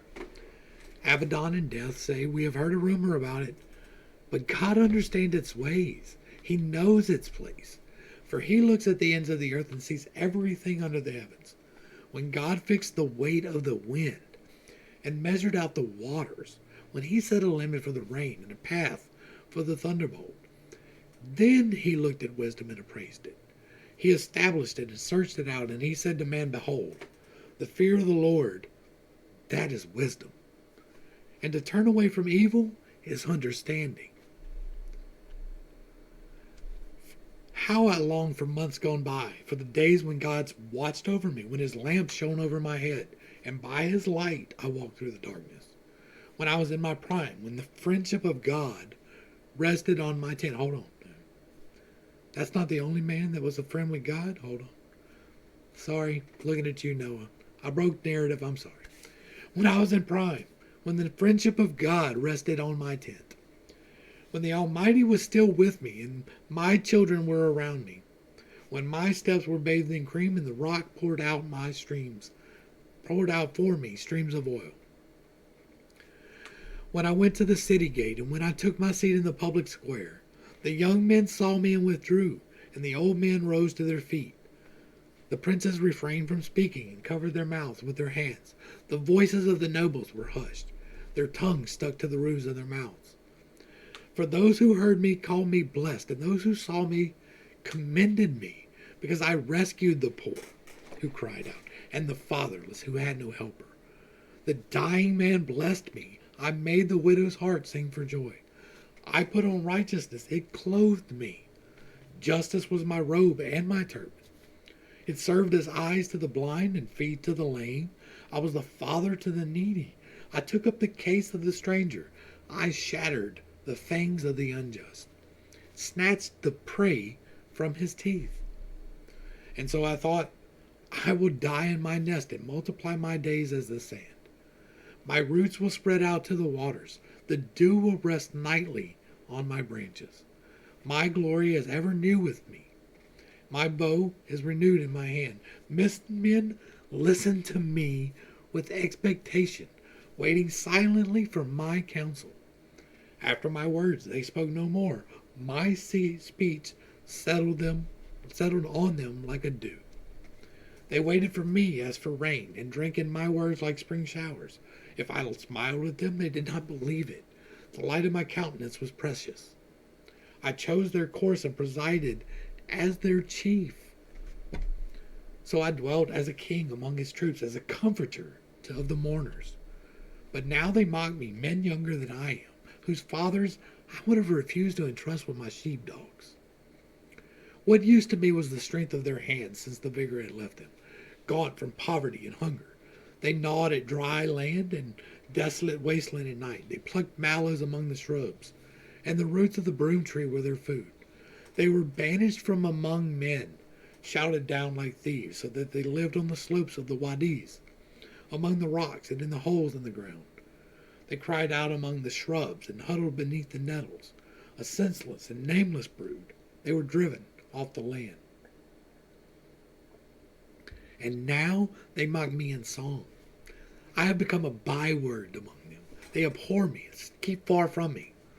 They do not hesitate to spit in my face, because God has unstrung my bow and afflicted me. They have cast off restraint in my presence. The rabble arises at my right. They set snares at my feet and build siege ramps against me. They tear up my path, they profit from my destruction, and no one will restrain them. They advance as though through a wide breach. Through the ruins they keep rolling in. Terrors are loosed against me, they drive away my dignity as by the wind. And my prosperity has passed like a cloud, and now my soul is poured out from within me. Days of affliction grip me, night pierces my bones, and gnawing pains never rest. With great force he grasps my garment, he seizes me by the collar of my tunic, throws me in the mud. I have become like dust and ashes. I cry out to you for help, but you do not answer. When I stand up, you merely look at me. You have ruthlessly turned on me. You oppose me with your strong hand. You snatch me up into the wind and drive me before it. You toss me about in the storm. Yes, I know that you will bring me down to death. Then the place appointed for all living. Yet no one stretches out his hand to a ruined man when he cries for help in his distress. Have I not wept for those in trouble? Has my soul not grieved for those needy? But when I hoped for good, evil came, and when I looked for light, darkness fell. I am churning within and cannot rest. Days of affliction confront me. I go about blackened, but not by the sun. I stand up in the assembly and cry for help. I have become a brother of jackals, a companion of ostriches. My skin grows black and peels. My bones burn with fever. My harp is tuned to mourning, my flute to the sound of weeping. I have made a covenant with my eyes. How then could I gaze with a desire at a virgin? For what is the allotment of God from above, or the heritage from the Almighty on high? Does not disaster come to the unjust, and calamity to the workers of iniquity? Does he not see my ways and count my every step? If I have walked in falsehood, or my foot has rushed to deceit, let God weigh me with honest scales, that he may know my integrity. If my steps have turned from the path, if my heart has followed my eyes, or if impurity has stuck to my hands, then may another eat what I have sown, and may my crops be uprooted. If my heart has been enticed by my neighbor's wife, or I lurked at his door, then may I grind my own wife grind grain for another, and may other men sleep with her. For that would be a heinous crime, an iniquity to be judged. For it is fire that burns down to Abaddon. It would root out my entire harvest. If I have rejected the cause of my manservant or maidservant when they made a complaint against me, what will I do when God rises to judge? How will I answer when they call to account? Did he who made me in the womb not also make them? Did not the same one form us in the womb? If I have denied the desires of the poor, or allowed the widow's eyes to fail, if I have eaten my morsel alone, not sharing it with the fatherless, though from my mouth I reared him as I would a father, and from my mother's womb I guided the widow, if I have seen one perish for lack of clothing, or a needy man without a cloak, if his heart has not blessed me for warming him with the fleece of my sheep, if I have lifted up my hand against the fatherless because I saw that I had supported the gate, then may my arm fall from my shoulder, be torn from the socket. For calamity from God terrifies me, and his splendor I cannot overpower. If I have put my trust in gold, or called gold my security, if I have rejoiced in my wealth, because my hand has gained so much, if I have beheld the sun in its radiance, or the moon moving in splendor, so that my heart was secretly enticed, and my hand threw a kiss from my mouth, this would also be iniquity to be judged, for I would have denied God on high.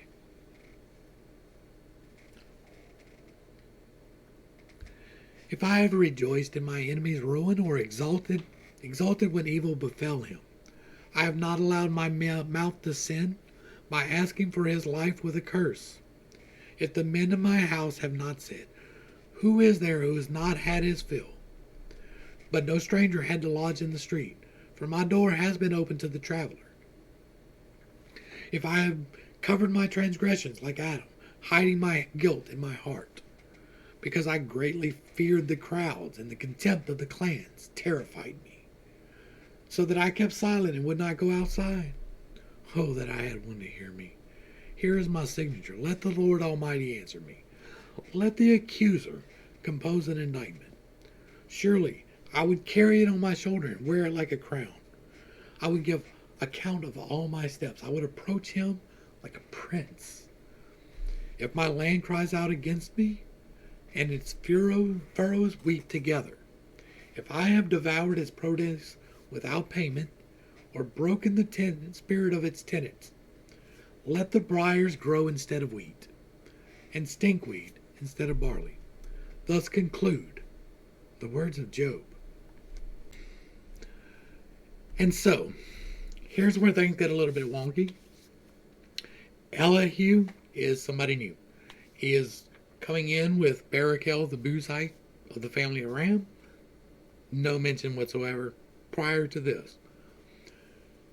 It's pretty commonly accepted that everything from 27 forward is a later addition to the book, which means that everything I just read from Job, pretty much, that last little piece. And so just bear that in mind. Like, it's not taking anything away from the overall message. I don't believe too much. Oh, you should be seeking God. And so let's go ahead and see if we can wrap this up today. So, these three men stopped answering Job because he was righteous in his own eyes. This kindled the anger of Elihu, son of Barachel the Buzite, of the family of Ram. He burned with anger against Job for justifying himself rather than God. And he burned with anger against Job's three friends because they failed to refute Job and yet had condemned him.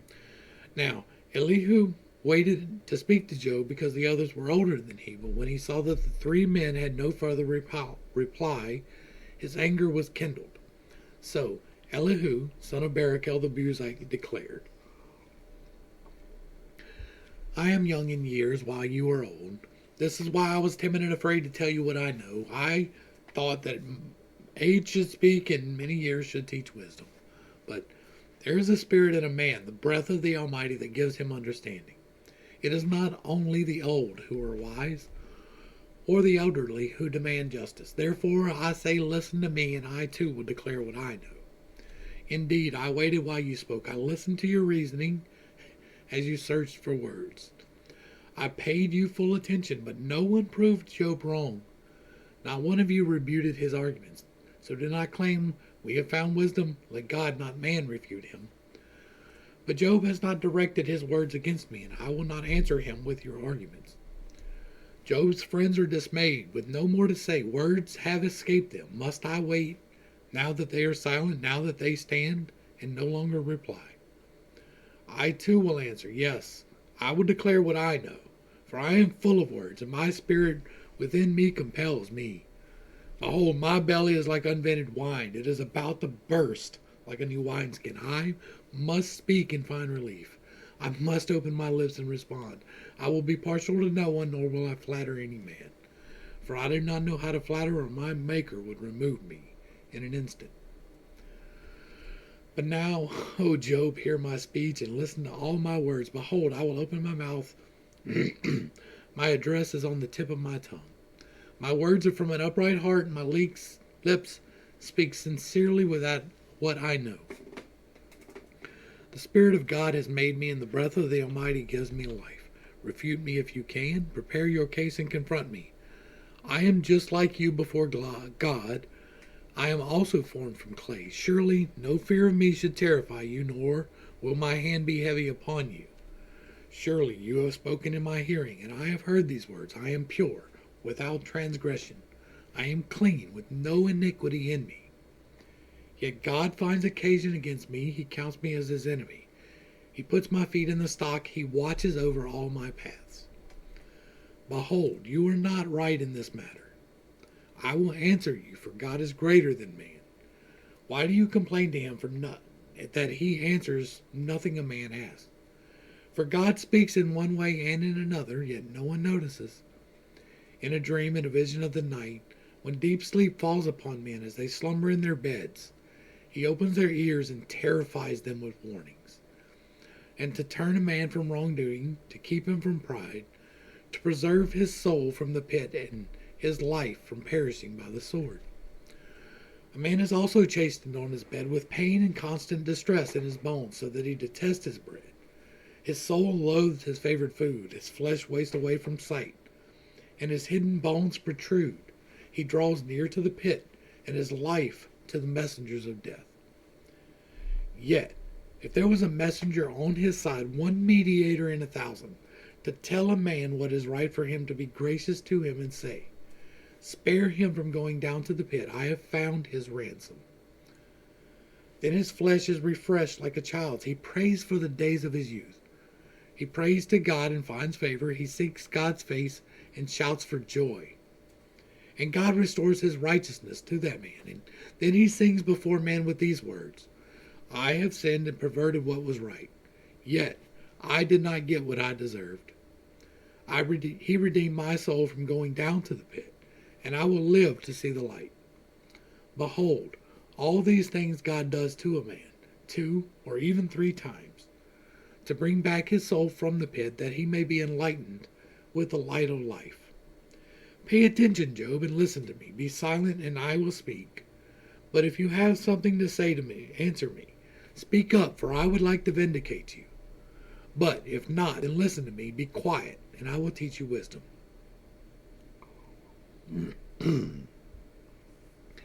Hear my words, O wise men. Give me ear to me, O men of learning. For the ear tests words as the mouth tastes food. Let us choose for ourselves what is right.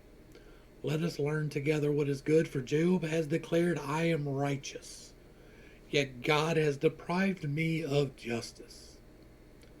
Would I lie about my case? My wound is incurable, though I am without transgression. What man is like Job, who drinks up derision like water?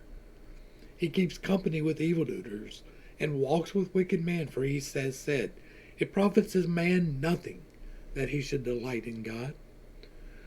Therefore listen to me, O men of understanding. Far be it from God to do wrong, and from the Almighty to act unjustly. For according to a man's deeds he repays him, according to a man's ways he brings consequences. Indeed, if it is true that God does not act wickedly and the Almighty does not pervert justice, who gave him charge over the earth? Who appointed him over the whole world? If he were to set his heart to it and withdraw his spirit and breath, all flesh would perish together, and mankind would return to the dust. If you have understanding, hear this. Listen to my words. Could one who hates justice govern? Will you condemn the just and mighty one, who says to kings, you are worthless, and to nobles, you are wicked? Who is not partial to princes, and does not favor rich over poor? For they are all the work of his hands. They die in an instant, in the middle of the night. The people convulse and pass away. The mighty are removed without human hand. For his eyes are on the ways of man, and he sees his every step. There is no darkness or deep shadow where the workers of iniquity can hide. For God need not examine a man further, or give him approach for judgment. He shatters the mighty without inquiry. He sets up others in their places. Therefore he recognizes their deeds. He overthrows them in the night, and they are crushed. He strikes them for their wickedness in full view, because they turned aside from him and had no regard for any of his ways. They caused the cry of the poor to come before him, and he heard the outcry of the afflicted. But when he remains silent, who can condemn him? When he hides his face, who can see him? Yet he watches over both man and nation, that the godless men should not rule, or lay snares for the people.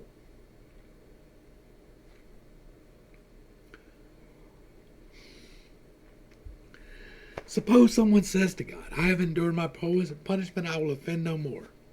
Tell me what I cannot see. If I have done wrong, I will not do it again. Should God repay you on your own terms, when you have disavowed his.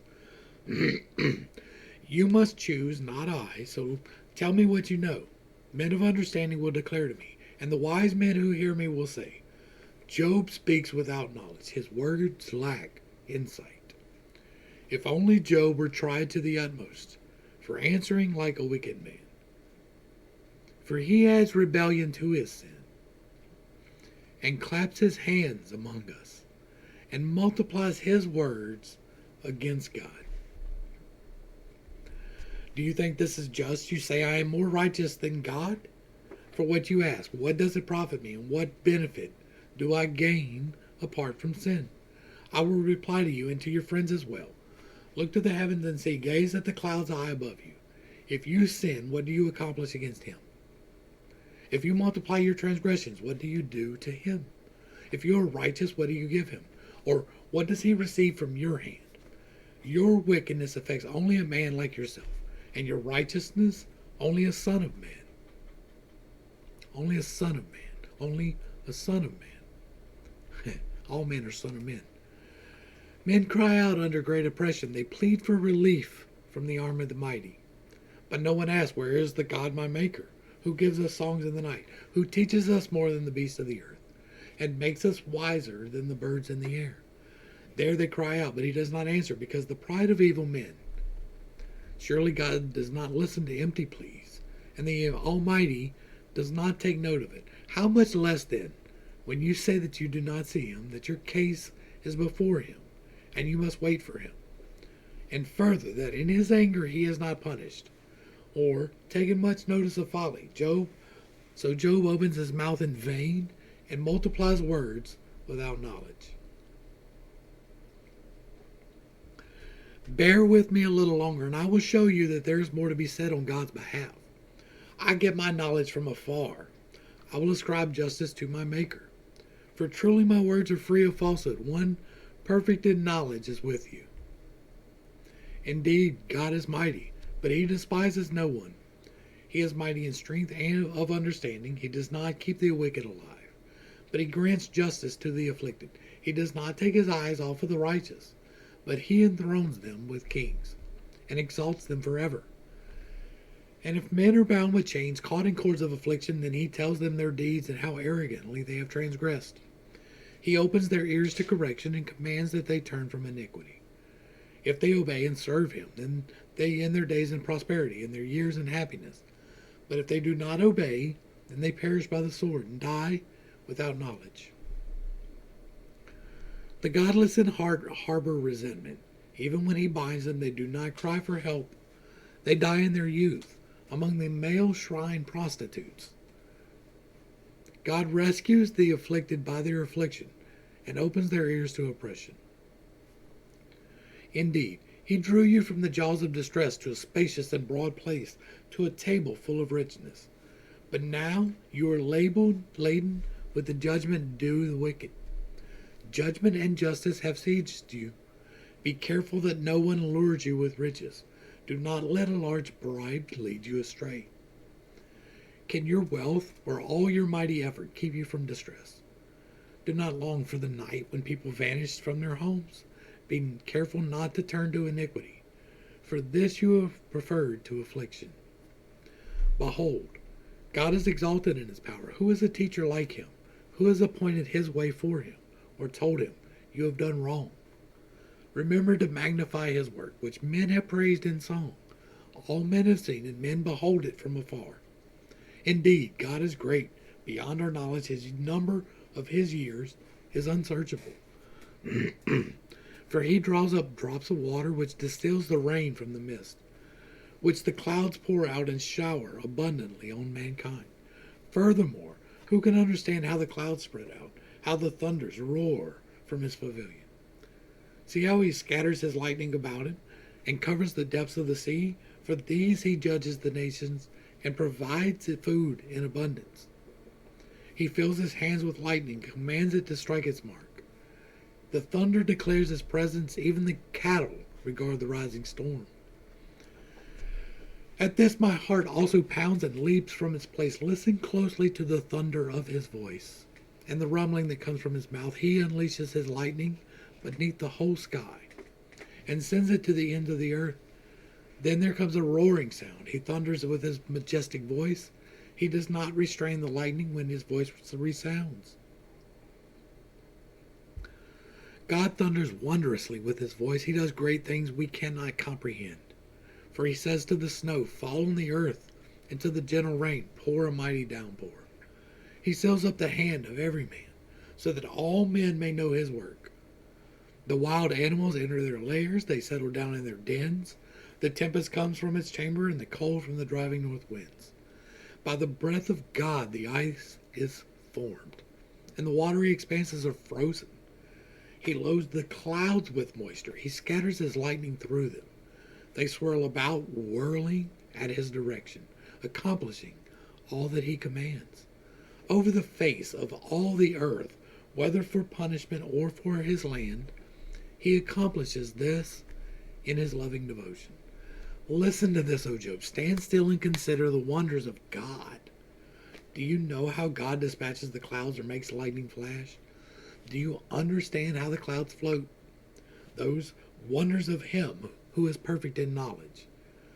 You whose clothes get hot when the land lies hushed under the south wind. Can you, like him, spread out like the skies, to reflect the heat like a mirror of bronze? Teach us what we should say to him. We cannot draw up our case when our faces are in darkness. Should he be told that I want to speak, would a man be asked to swallow up? When no one can gaze at the sun, when it is bright in the skies, after the wind has swept them clean.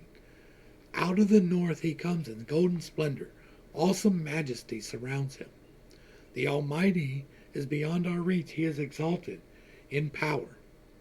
His justice and great righteousness he does not oppress. Therefore men fear him. He is not partial to the wise in heart.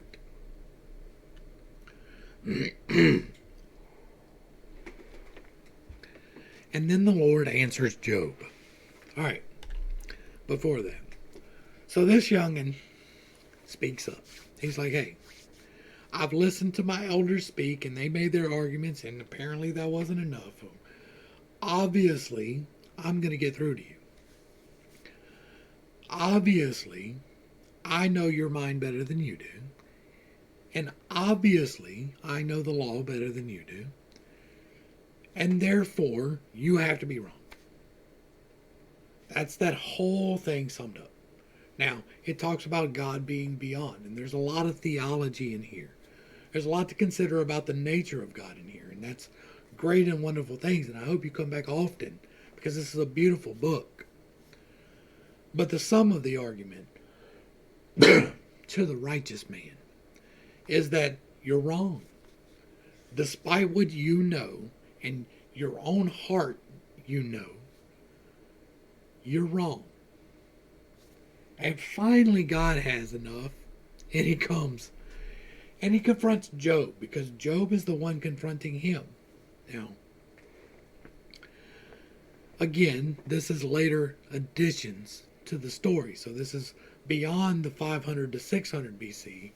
This is closer to current era. How close, I don't know, but closer. And then the Lord answered Job out of a whirlwind and said, who is this who obscures my counsel by words without knowledge? Talking to what's his name? Elihu. He's like, hey, who is this guy? He don't even know what he's talking about. Now, brace yourself like a man. I will question you, and you shall inform me. Where were you when I laid the foundations of the earth? Tell me. If you have understanding, who fixed its measurements? Surely you know. Or who stretched a measuring line across it? On what were its foundations set? Or who laid its cornerstone when all the morning stars sang together, and all the sons of God shouted for joy? Who enclosed the sea behind doors when it burst forth from the womb? When I made the clouds its garment, and thick darkness its blanket? When I fixed its boundaries and set in place its bars and doors? And I declared, you may come this far, and no farther?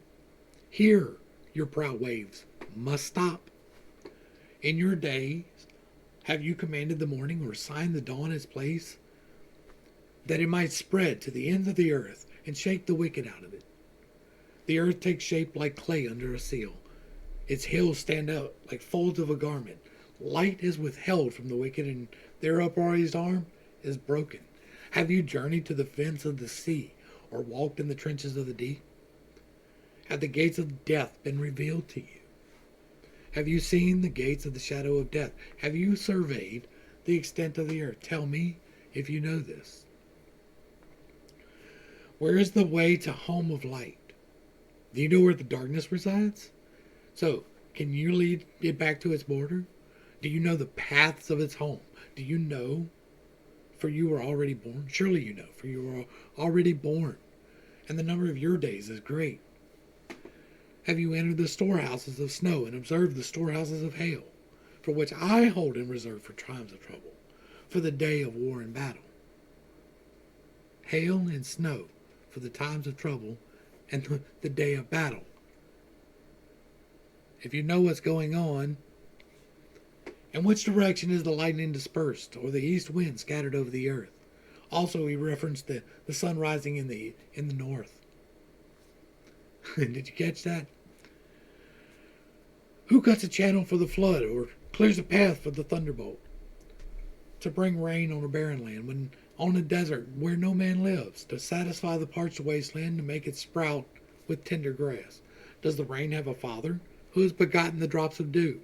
For whose womb does the ice emerge? Who gives birth to the frost from heaven? When the waters become hard as stone, and the surface of the deep is frozen. Can you bind the chains of the Pleiades, or loosen the belt of Orion?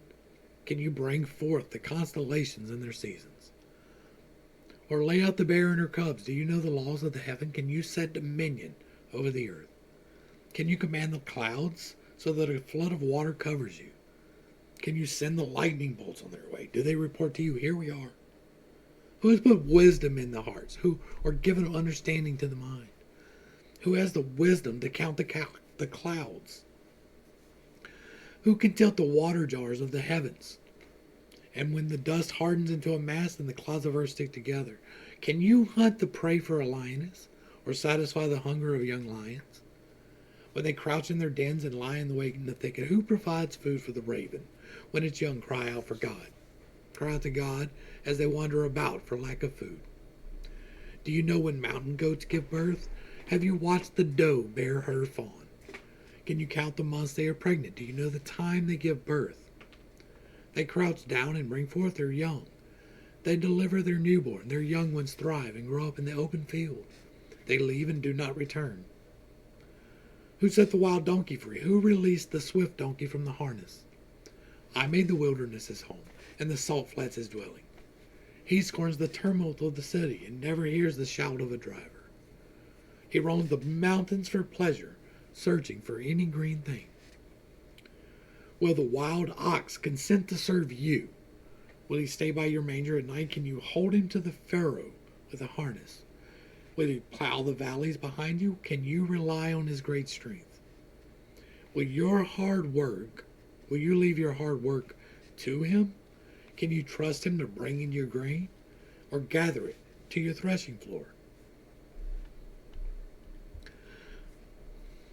The wings of the ostrich flap joyfully, but cannot match the pinions and feathers of the stork. For she leaves her eggs on the ground, and lets them warm in the sand. She forgets that a foot may crush them, or a wild animal may trample them. She treats her young harshly, as if not her own, with no concern that her labor was in vain. For God has deprived her of wisdom. He has not endowed her with understanding. Yet, when she proudly spreads her wings, she laughs at the horse and rider. Do you give strength to the horse, or adorn his neck with a mane? Do you make him leap like a locust, striking terror in his proud snorting? He paws in the valley and rejoices in his strength. He charges into battle. He laughs at fear. Frightened of nothing, he does not turn back from the sword. The quiver rattles at his side, along with a flashing spear and lance. Trembling with excitement, he devours the distance. He cannot stand still when the ram's horn sounds. At the blast of the horn he snorts with fervor, he catches the scent of battle from afar, the shouts of captains and cry of war. Does the hawk take flight by your understanding and spread his wings to the south? Does the eagle soar at your command and make his nest on high? He dwells on a cliff and lodges there. His stronghold is on a rocky crag. From there he spies out food, and he sees it from afar. His young ones feast on blood. And where the slain are, there he is. And Job humbles himself before the Lord. And the Lord said to Job, will the fault finder contend with the Almighty? Let him who argues with God give an answer. And Job answered the Lord, behold, I am insignificant. How can I reply to you? I place my hand over my mouth. I have spoken once, but I have no answer. Twice, but nothing to add. And then the Lord answered Job out of the whirlwind and said, now brace yourself like a man. I will question you, and you shall inform me. Would you really annul my justice? Would you condemn me to justify yourself? Do you have an arm like God's? Can you thunder with a voice like his? No. Then adorn yourself with majesty and splendor, and clothe yourself with honor and glory. Unleash the fury of your wrath. Look on every proud man and bring him low. Look on every proud man and humble him. Trample the wicked where they stand. Bury them together in the dust. Imprison them in the grave. Then I will confess to you that your own right hand can save you. Look at Behemoth, which I made along with you. He feeds on grass like an ox. See the strength of his loins and the power and the bustle of his belly. His tail sways like a cedar, and the sinews of his thighs are tightly knit. His bones are tubes of bronze, his limbs are rods of iron. He is foremost in God's works. Only his maker can draw the sword against him. The hills yield him their produce, while all the beasts of the field play nearby. He lies under the lotus plants, hidden among the reeds of the marsh. The lotus plants conceal him beneath their shade. The willows of the brook surround him.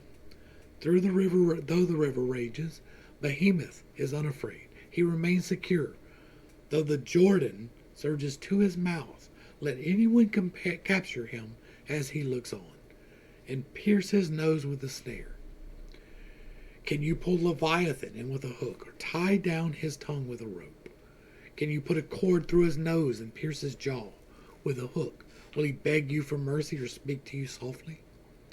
Will he make a covenant with you, or take you as a slave for life? Can you pet him like a bird, or put him on a leash for your maidens?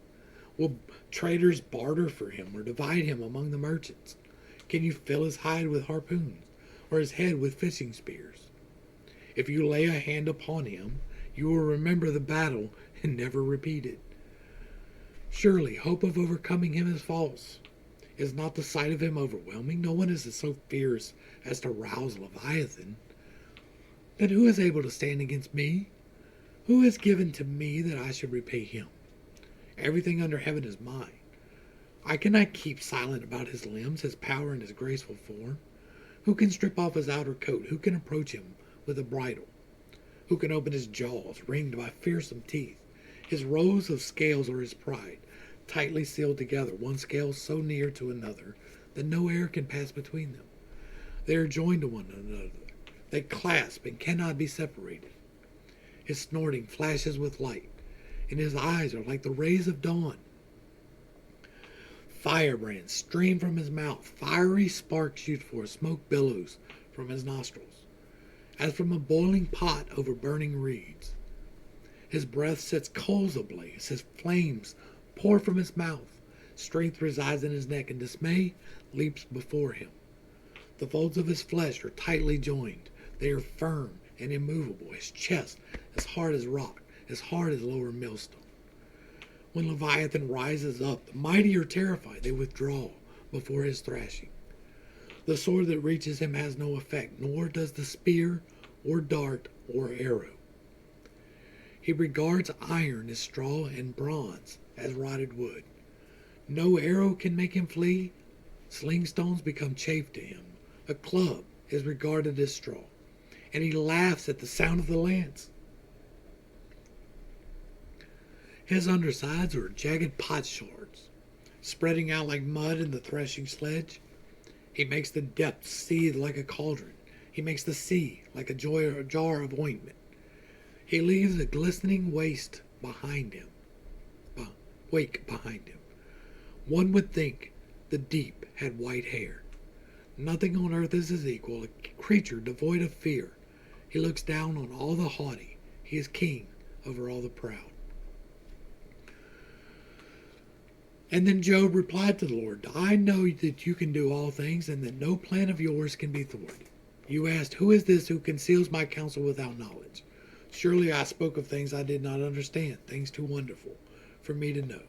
You said, listen now, and I will speak. I will question you, and you shall inform me. My ears had heard of you, but now my eyes have seen you. Therefore I retract my words, and I repent into dust and ashes.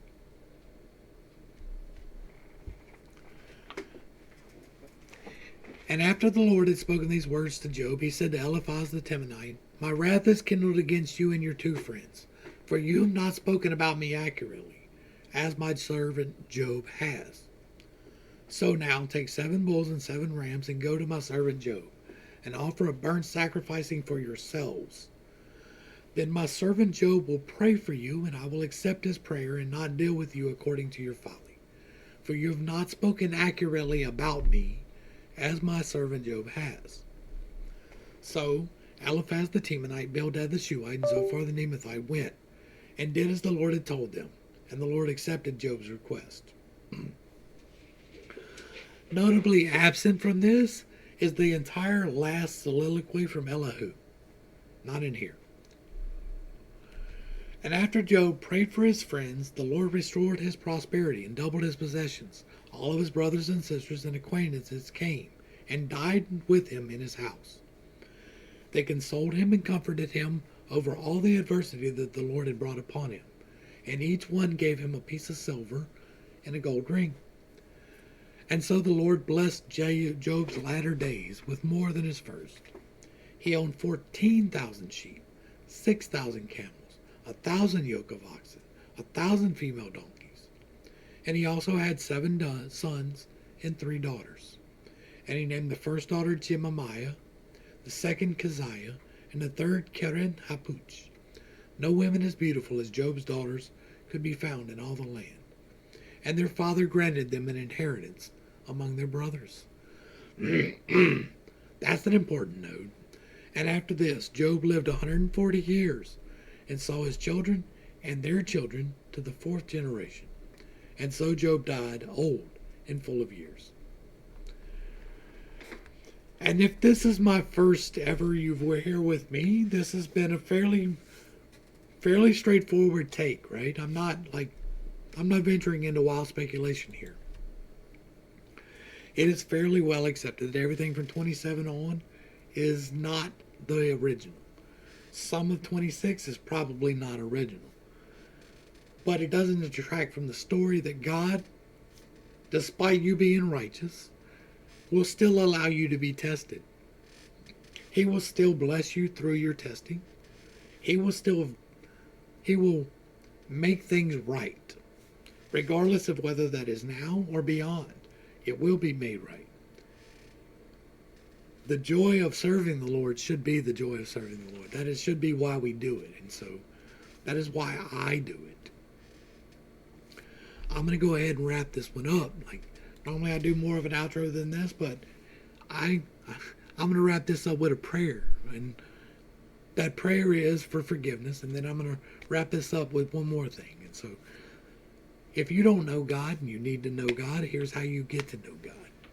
You say something like this: Dear Heavenly Father, I come to you as a sinner, and I ask you to forgive my sins.